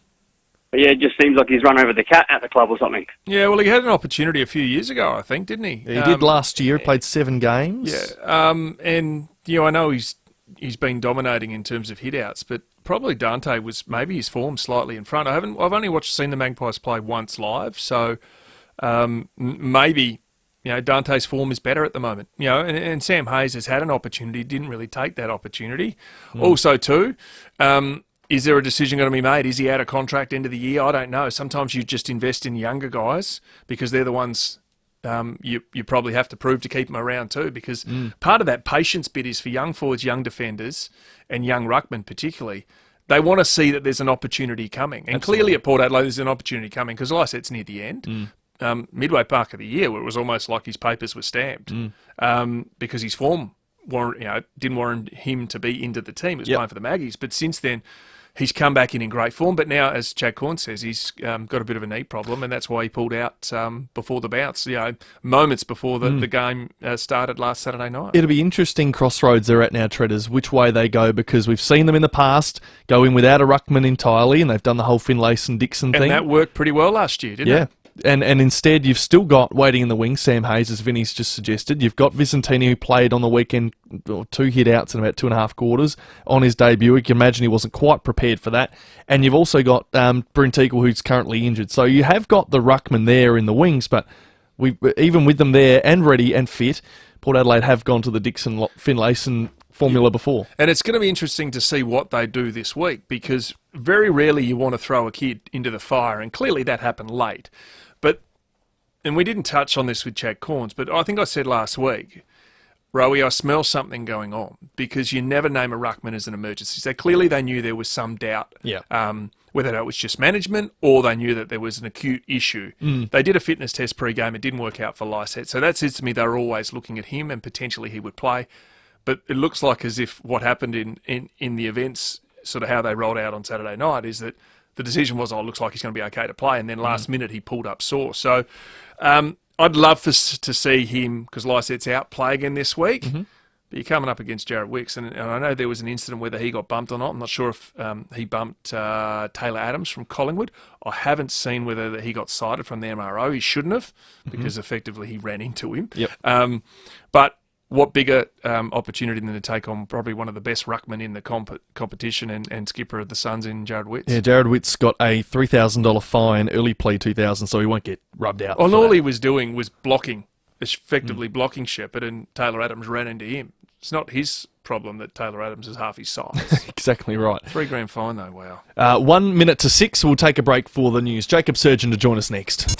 FIVEAA breakfast. The cost of living always comes up as a political issue, so right now it's almost never been worse. It should be the only thing that's being discussed. So good luck with your Katie Gallagher Senate garbage. Informing Adelaide. The Voice, frankly, as well fits into this category. Well, it does in people's minds because it sounds like an indulgence. It sounds like it's away from the things that they need to help them get through their day. That building It looks like it's drifted off into its own crazy orbit. It has. 6 a.m. weekdays on 5AA. When you've been around for over a century, you know a thing or two. And Business SA and Ray White have almost 300 years between them. So, when an alliance is formed between Business SA and Ray White Business Sales SA, they're bringing all their experience to your business, making sure it's in top shape, whether you're buying, selling, or somewhere in between. So go on, touch base with the experts. Search Ray White Business Sales SA. Proudly partnered with Business SA. Hi, I'm Michelle from Goldsboro Financial Services. It's never too early or too late to start taking control of your financial future, and I can help you with all of your financial planning needs. Goldsboro specialise in a range of different areas, from wealth management, insurance, aged care and Centrelink to super and retirement strategies. It's all there on our website, so visit goldsboro.com.au and book your appointment today. Goldsboro, for all your tomorrows. Goldsboro Financial Services, AFSL number 225330. Online, on DAB Digital Radio and on 1395 AM. Talking Adelaide. This is Adelaide's 5AA. Cloudy tonight, partly cloudy tomorrow, 15. With the 6 o'clock news, I'm Mel Usher. Get 10-year warranty and 10 years capped price servicing on the new Mitsubishi Outlander at Agostino Mitsubishi. A man was arrested at Elizabeth this afternoon after allegedly assaulting a bus driver and 2 police officers. Police were called to the Elizabeth railway station bus interchange around 3:45 following reports a driver had been attacked. Other passengers came to the assistance of the driver, who sustained minor injuries. It will also be alleged the man assaulted 2 police officers, including spitting on one officer. They were not injured. The 32-year-old Nuriyutpa man has been charged with 2 counts of assault police and 1 count of aggravated assault. The Reserve Bank will meet tomorrow to decide whether to move on interest rates again. The official cash rate is currently 4.1%. The Australian economy is preparing for a likely increase in the nation's cash rate. Financial expert Mark Boris predicting a hike. I'm going to say there's going to be a rate hike. And the only reason I say it is because Michelle Bullock's paper out last Tuesday talked about unemployment at 4.5%. The Greens are continuing their push for the new National Anti-Corruption Commission to investigate the PwC tax leak scandal. It's among 44 written referrals the Commission has received so far, along with 5 telephone inquiries. There's also a push to look into the Brittany Higgins compensation payment and former Liberal MP Stuart Robert over his role with a lobbying firm. Commission Chairman Paul Brereton says all matters will be taken seriously, but not all can be investigated. We will consider the seriousness and scale of the conduct, whether there's a realistic prospect of finding corrupt conduct, and whether there have been other investigations of it, or whether it's preferable that another agency investigate it. Telstra will be able to offer regional and rural customers greater broadband services after announcing it's partnered with Elon Musk's Starlink. The satellites orbit lower to Earth, meaning they can connect with geostationary satellites on the ground to send and receive signals quicker. As of May this year, 4,000 Starlink satellites orbit lower Earth. Regional Australia Executive Loretta Willerton says the technology provides better quality for TV streaming. These low Earth orbit satellites have got the ability to provide a lot faster and low latency, really good for video and voice calls. The bundle service will be available by the end of this year. And the Taylor Swift ticket chase last week cost the Australian economy more than $217 million in lost productivity. That's based on 4 million fans spending an hour in the ticket queues. Taylor will play 4 shows in Sydney and 3 in Melbourne early next year.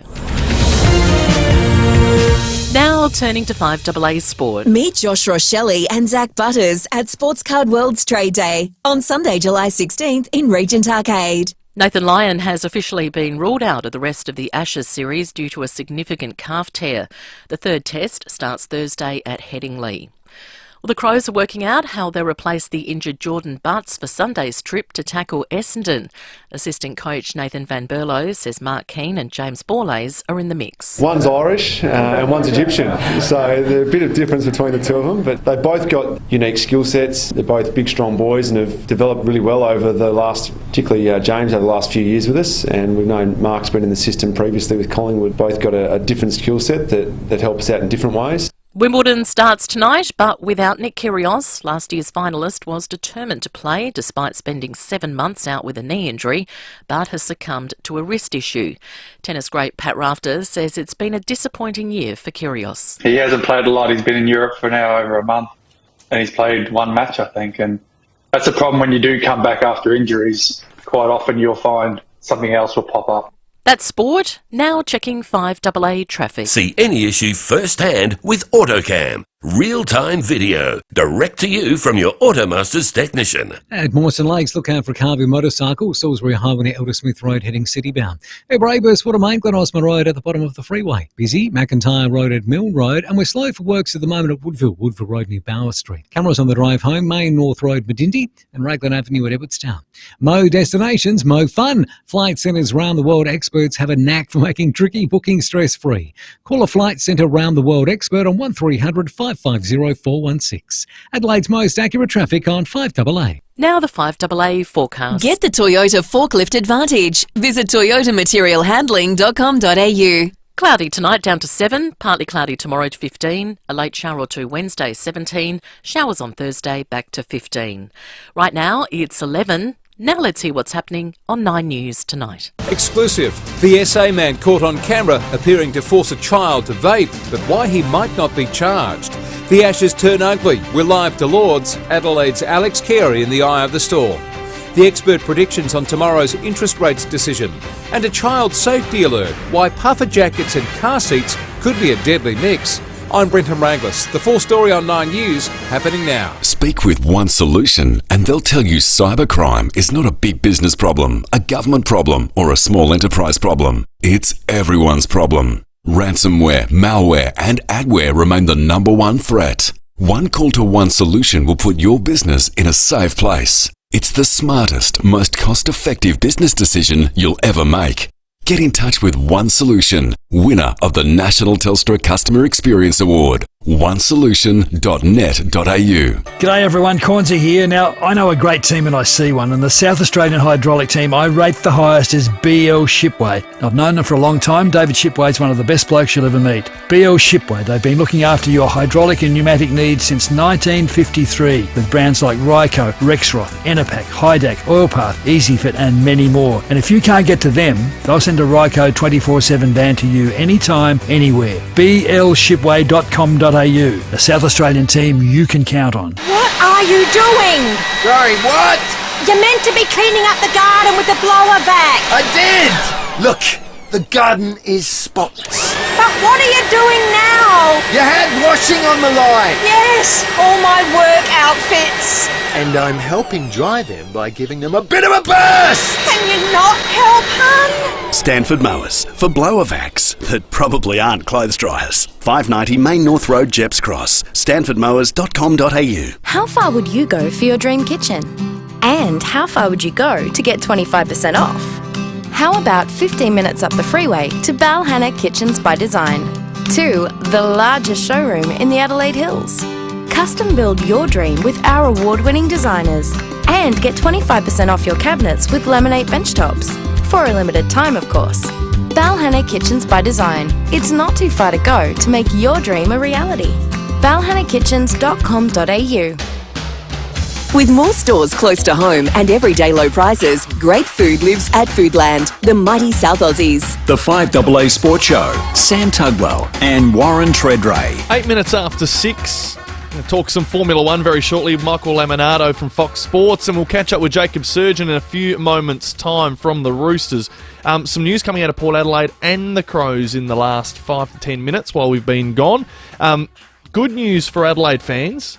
Luke Pedlar has been named the rising star for round 16. Yeah, and this is clearly worded from being a part of this system with the rising star, is that, you know, I think he had, 11 disposals. 2 goals. And kicked 2 goals. And you go, is that a big outing? But he's kicked 19 goals for the year, averaging 1.4. That's elite for a kid his age. So clearly getting recognition for a good game on the weekend, but for a very good season so far. And that's what generally happens too for the guys who've had a really good body of work. And it's great that he's get recognised because this kid's going to be a star of the future. Definitely. And while we're still on the AFL, thanks to our friends at Western Hospital who give us our running commentary on all the injuries around. Yep. We spoke to Chad Corns a little earlier in the show, and has confirmed what the club statement has said about Scott Lycett. He was subbed out before the match with a really late withdrawal before the match. He's expected to miss Scott Lycett 1 to 2 weeks. And they're sort of confirming on Monday that he sustained a small cartilage tear. It's not expected for surgery just yet, as Chad Collins revealed about an hour or so ago. Lachie Jones is preparing to come back to football, which is great news after that broken jaw. Razo Fantasia sidelined over the weekend with a small niggle in his hammy soreness, so he's building back to full fitness. But some great news too is that Xavier Dersma has come through unscathed on the weekend Sandford game. Outstanding. Coming back from that PCL tear. So he had 18 touches and kicked 2 goals in his first outing. So hopefully he pulls up pretty weak. And that's after more than 8 weeks out. So slowly he'll get some game time back into the legs. I doubt he's up for selection this week, but if he puts together a couple more performances like that, then he'll be back in the team. So Fantasia test, Jones test, Lycett 1 to 2, Tom Cleary still 4 weeks, Brent Teakle 4 to 5, and Mitch Georgiadis the season. And it looks as if, Dersma is up for selection, albeit it's probably going to find it hard to get in just yet. What a great return after missing 8 weeks for Xavier Dersma. And all he'd hope for is to get a kick, play well like he did, and then hopefully, as of today, not feel like he's been in a car crash in soreness. Oh, absolutely. So if he pulls up well, then that's great news. Certainly, indeed. Next, we're speaking to, or we're going to continue on the Sandford path. We're just sort of talking about how Dersma had been involved there on the weekend yesterday. North Adelaide Footy Club also playing very nicely at prospect to win over the Crows, who have been in third position, racking up some big wins against some good teams. But North Adelaide have knocked them off after a bit of a slow start to the year. They're trying to work their way back in and hunt back for finals. Jacob Surgeon is the coach of the Roosters. He joins us now. Serge, hello. Sam Cheddars, how you going, lads? Good to be on the show. Very good to have you on, mate. Off to a flyer in that first term. 6 goals to 1 by quarter time, and you hung on. Yeah, no, the boys are outstanding. They're hungry for the contest. We made a few changes. I think we had 7 changes from our team that lost against Sturt a couple of weeks ago. Four of those were forced through injury, and then a couple guys just got omitted. So we whittled the axe a little bit, but we had really good results. We brought in some young kids who were just enthusiastic and had a crack and had some really good form. And that first quarter was outstanding. They played really good team football, not just for that quarter, but for the whole day. I was really pleased with the effort that they brought for 4 quarters, which is great. Fair to say it's your best performance for 4 quarters for the year, do you think, Serge? Oh, absolutely. Yeah, no, it definitely was. We've been up and down with our form all year, just due to the competition's just got a lot tighter and it's been really good. But we don't feel like we've been playing our best football at all. We felt like this was a real good 4-quarter performance. But in saying that, we still know there's a lot of areas that we need to improve in regards to some defense, some ball movement stuff. But I was really pleased with the effort and intent that the guys brought for 4 quarters. And as a coach, that's all you can ask for. Also, too, they're not that you're going to use it as an excuse, but it's a reality. You've been smacked by the injury gods. Youngie, who's a Magarey medalist, has been missing. Wiggy missed some time as well. Keenan Ramsey out of the team at the moment, but Nigel Lockyer and Sam Mays were welcome returns over the last couple of weeks from injury, and certainly that helps having your best players available. Oh, absolutely it does. Morey got his first game in the 2s this weekend as well. He hasn't played since the grand final last year, so... Yeah, we've been sort of dealt not the best card in regards to injuries, but as you know, me, I'm not one to whinge about those sort of things, about getting on with the job and the next guy in. And the competition's it's in a fantastic shape at the moment in regards to the teams and any game. You can go into a game thinking that you're going to win it, so it's a really tight comp. But we're starting to get some guys back. Our 2s, we're going to bring back 5 or 6 guys back into the team this week who. 3 or 4 of those guys have played league football this year for us. So we're starting to get some guys back on the injury front, so we just need to make sure we're putting some consistent performances together now. And one of those performances that are probably lacking early in the year is who you play this week, South. So certainly they beat you at home. You'll be looking to reverse that this week. Oh, absolutely. We've got a healthy respect for South Adelaide. They lost a couple of guys last week, just concussion stuff. It will probably come back in this week, but... They're playing some good football. They had a really good win against Woodville on the weekend at Woodville, so their confidence is going to be up, so is ours, and we just got to make sure that we continue to put in some consistent effort, and hopefully the performance will go our way. A couple of players probably want to highlight. Jesse White's return to form was brilliant in the ruck, but Frankie Selecki's continued on his great form, 19 touches, 2 goals, and he was a player only a few weeks ago, played in the state team against WA. Yeah, absolutely. Jesse White was fantastic. We had a pretty honest conversation probably about a month or so ago, and we put him back into it. We gave him a week off, and then we put him back into the twos just to get some running, get a bit of form going, and his attitude was outstanding. He's a quality individual.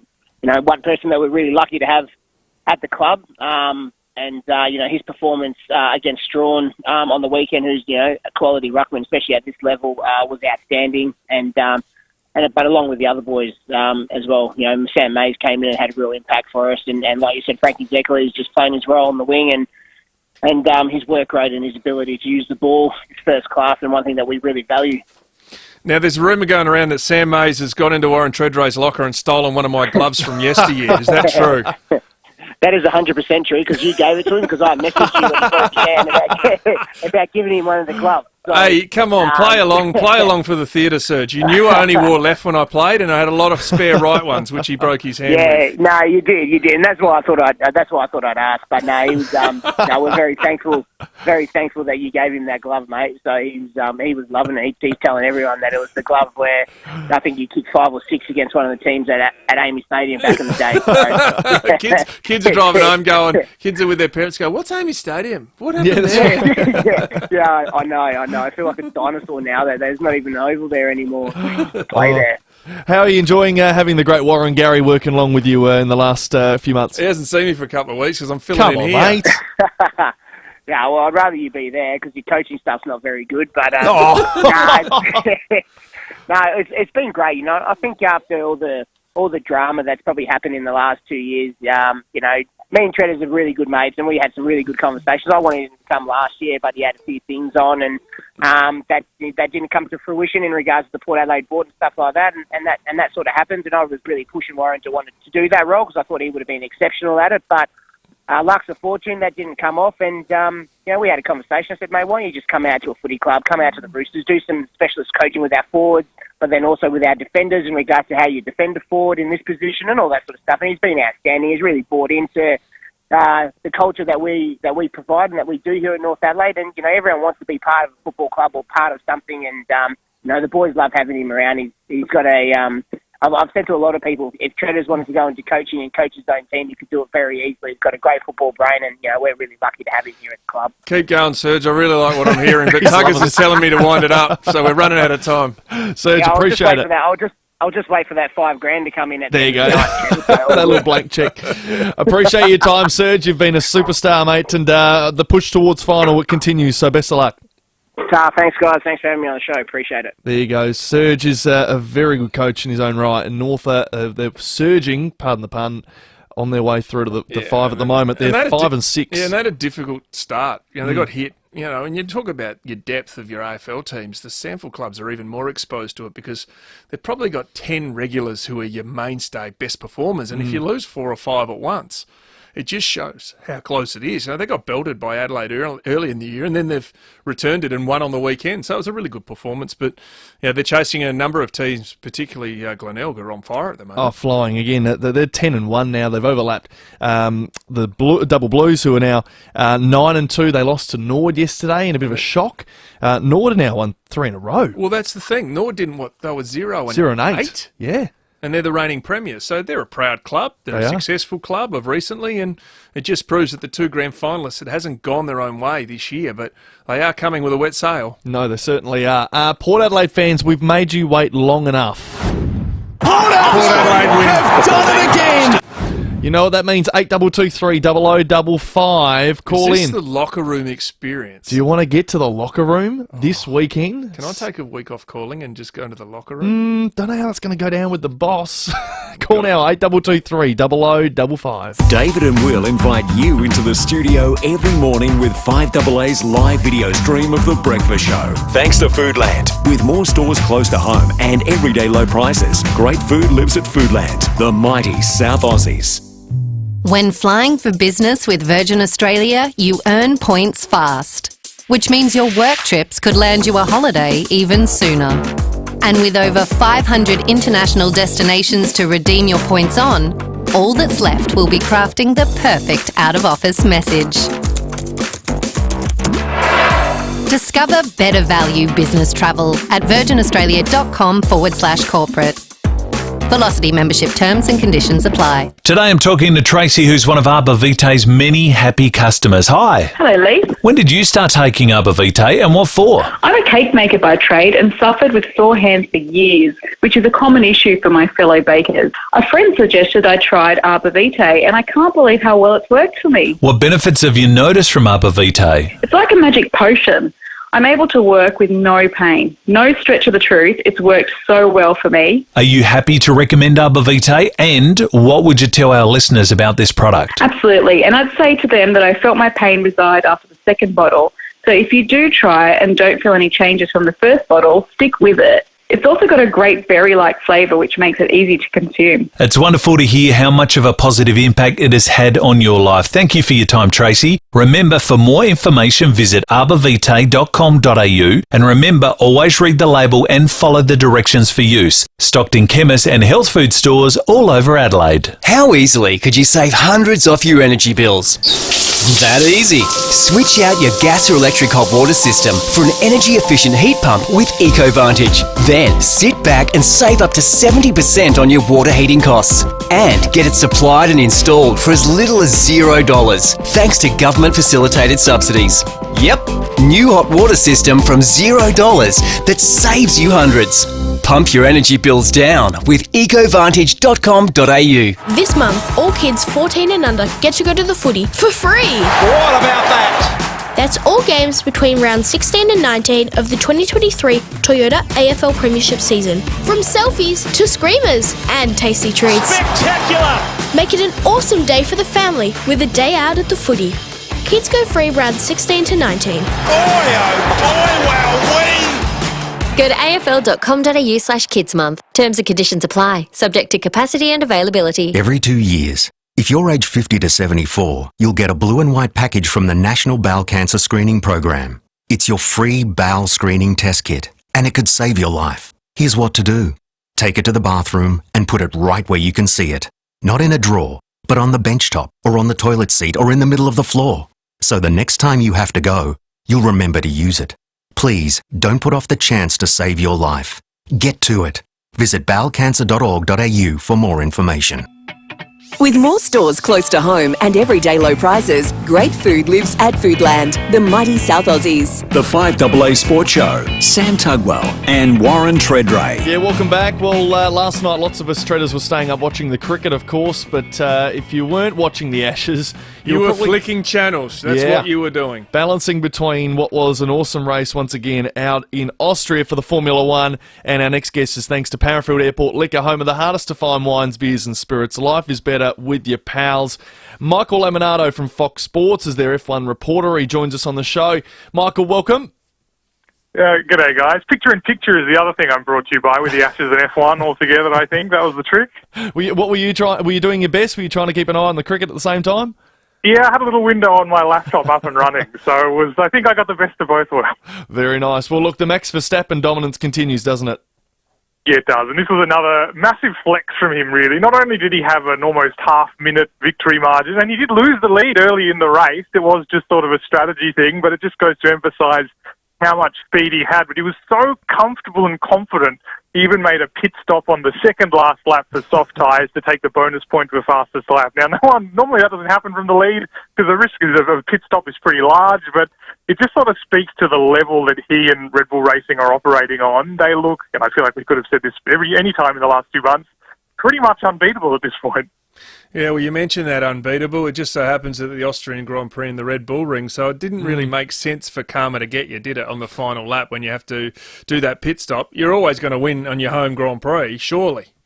Yeah, it would have been pretty cruel. I did like that Christian Horner, the Red Bull team principal, said he kind of decided to do it in honour of the late Red Bull founder Dietrich Mateschitz, whose motto was no risk, no fun. Having a lot of fun at the moment, and I mean, it doesn't seem like there's any risk in their game plan at all. No, 81 points now. He leads his teammate Sergio Perez, so it's fair to say that the title and the World Championship's sewn up, so to speak.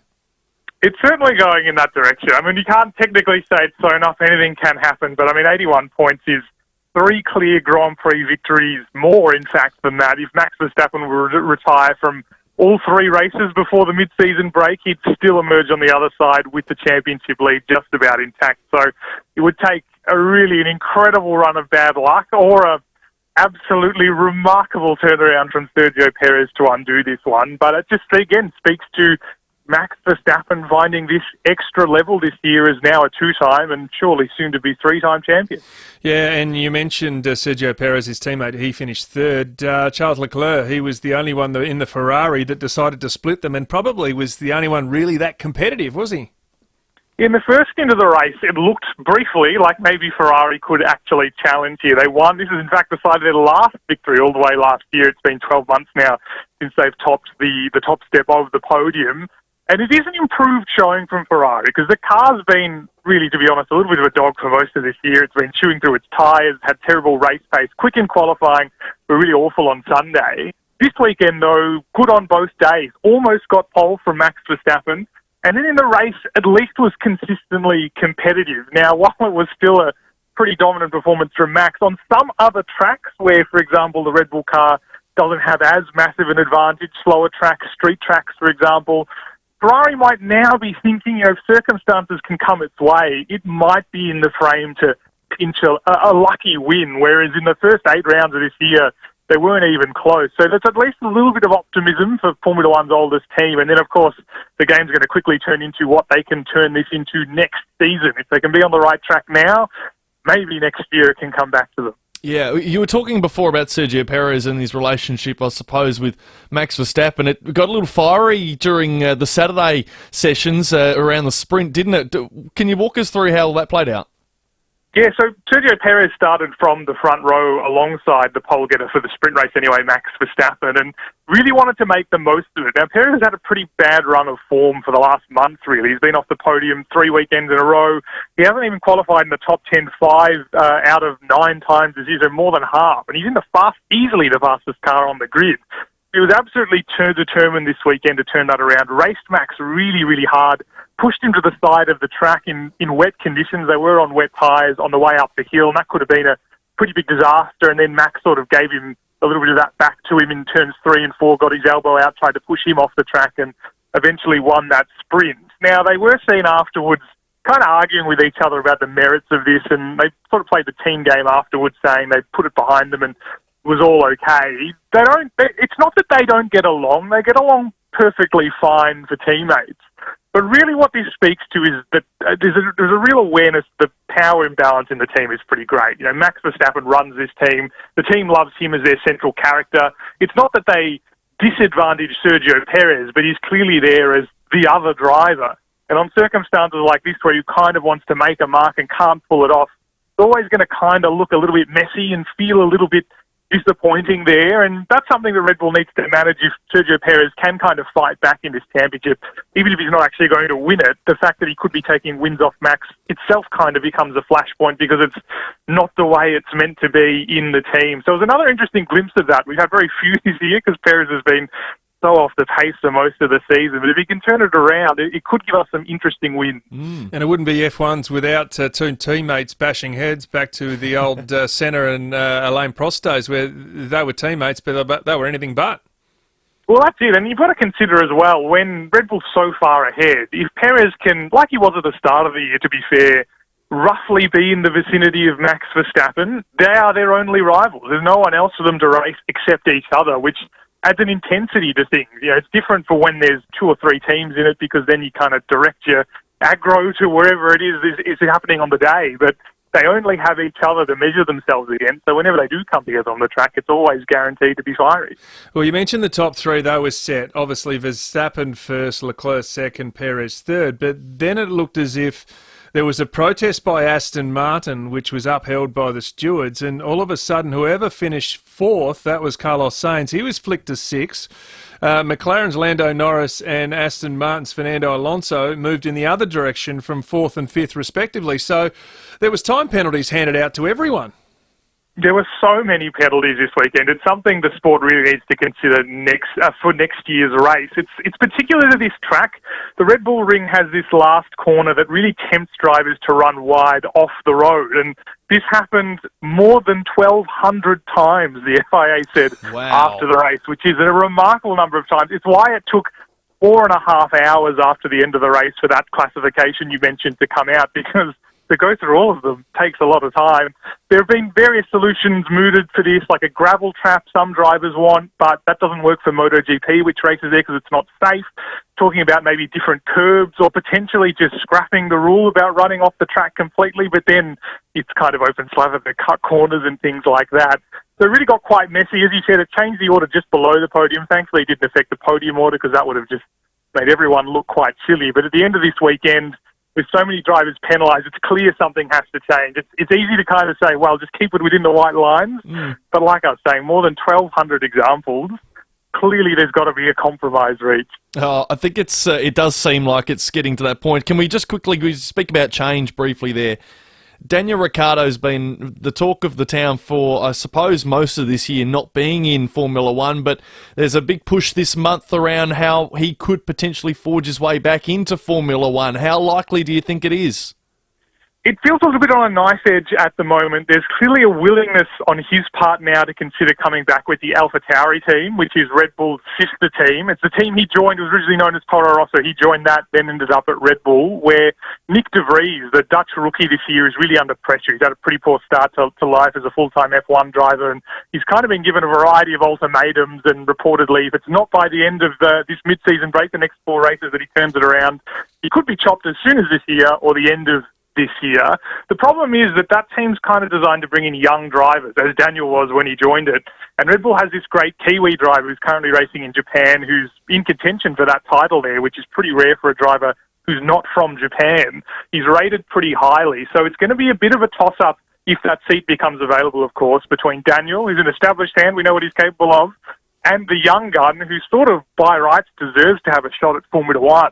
And it just depends on what Red Bull wants to do with that team in the coming years. And, of course, where Sergio Perez fits into the future plans when he's out of contract at the end of next season. So there are a lot of plates being spun at the moment, but he does sound like he is in the frame. It's just going to be a matter of waiting and seeing. Well, we hope for the best for Danny Rick, because we all love him here in Australia. Michael, thank you so much for your time and covering the Austrian Grand Prix overnight. Thanks, guys. Anytime. Michael Laminato there, and when you're after that special drop, trust your pals to have it. Parafield Airport Liquor, home of the hardest to find wines, beers and spirits. Life is better with your pals. It is 29 minutes to 7, and remember, Rossdale Homes are Adelaide's fixed price custom home builder. Trust is a must. We have Graham Corns in the studio next. 5AA Breakfast. The category was Bette Midler movies, and Beaches won out. In large part, people wanted to see if they could crack Lucy. I think, can they just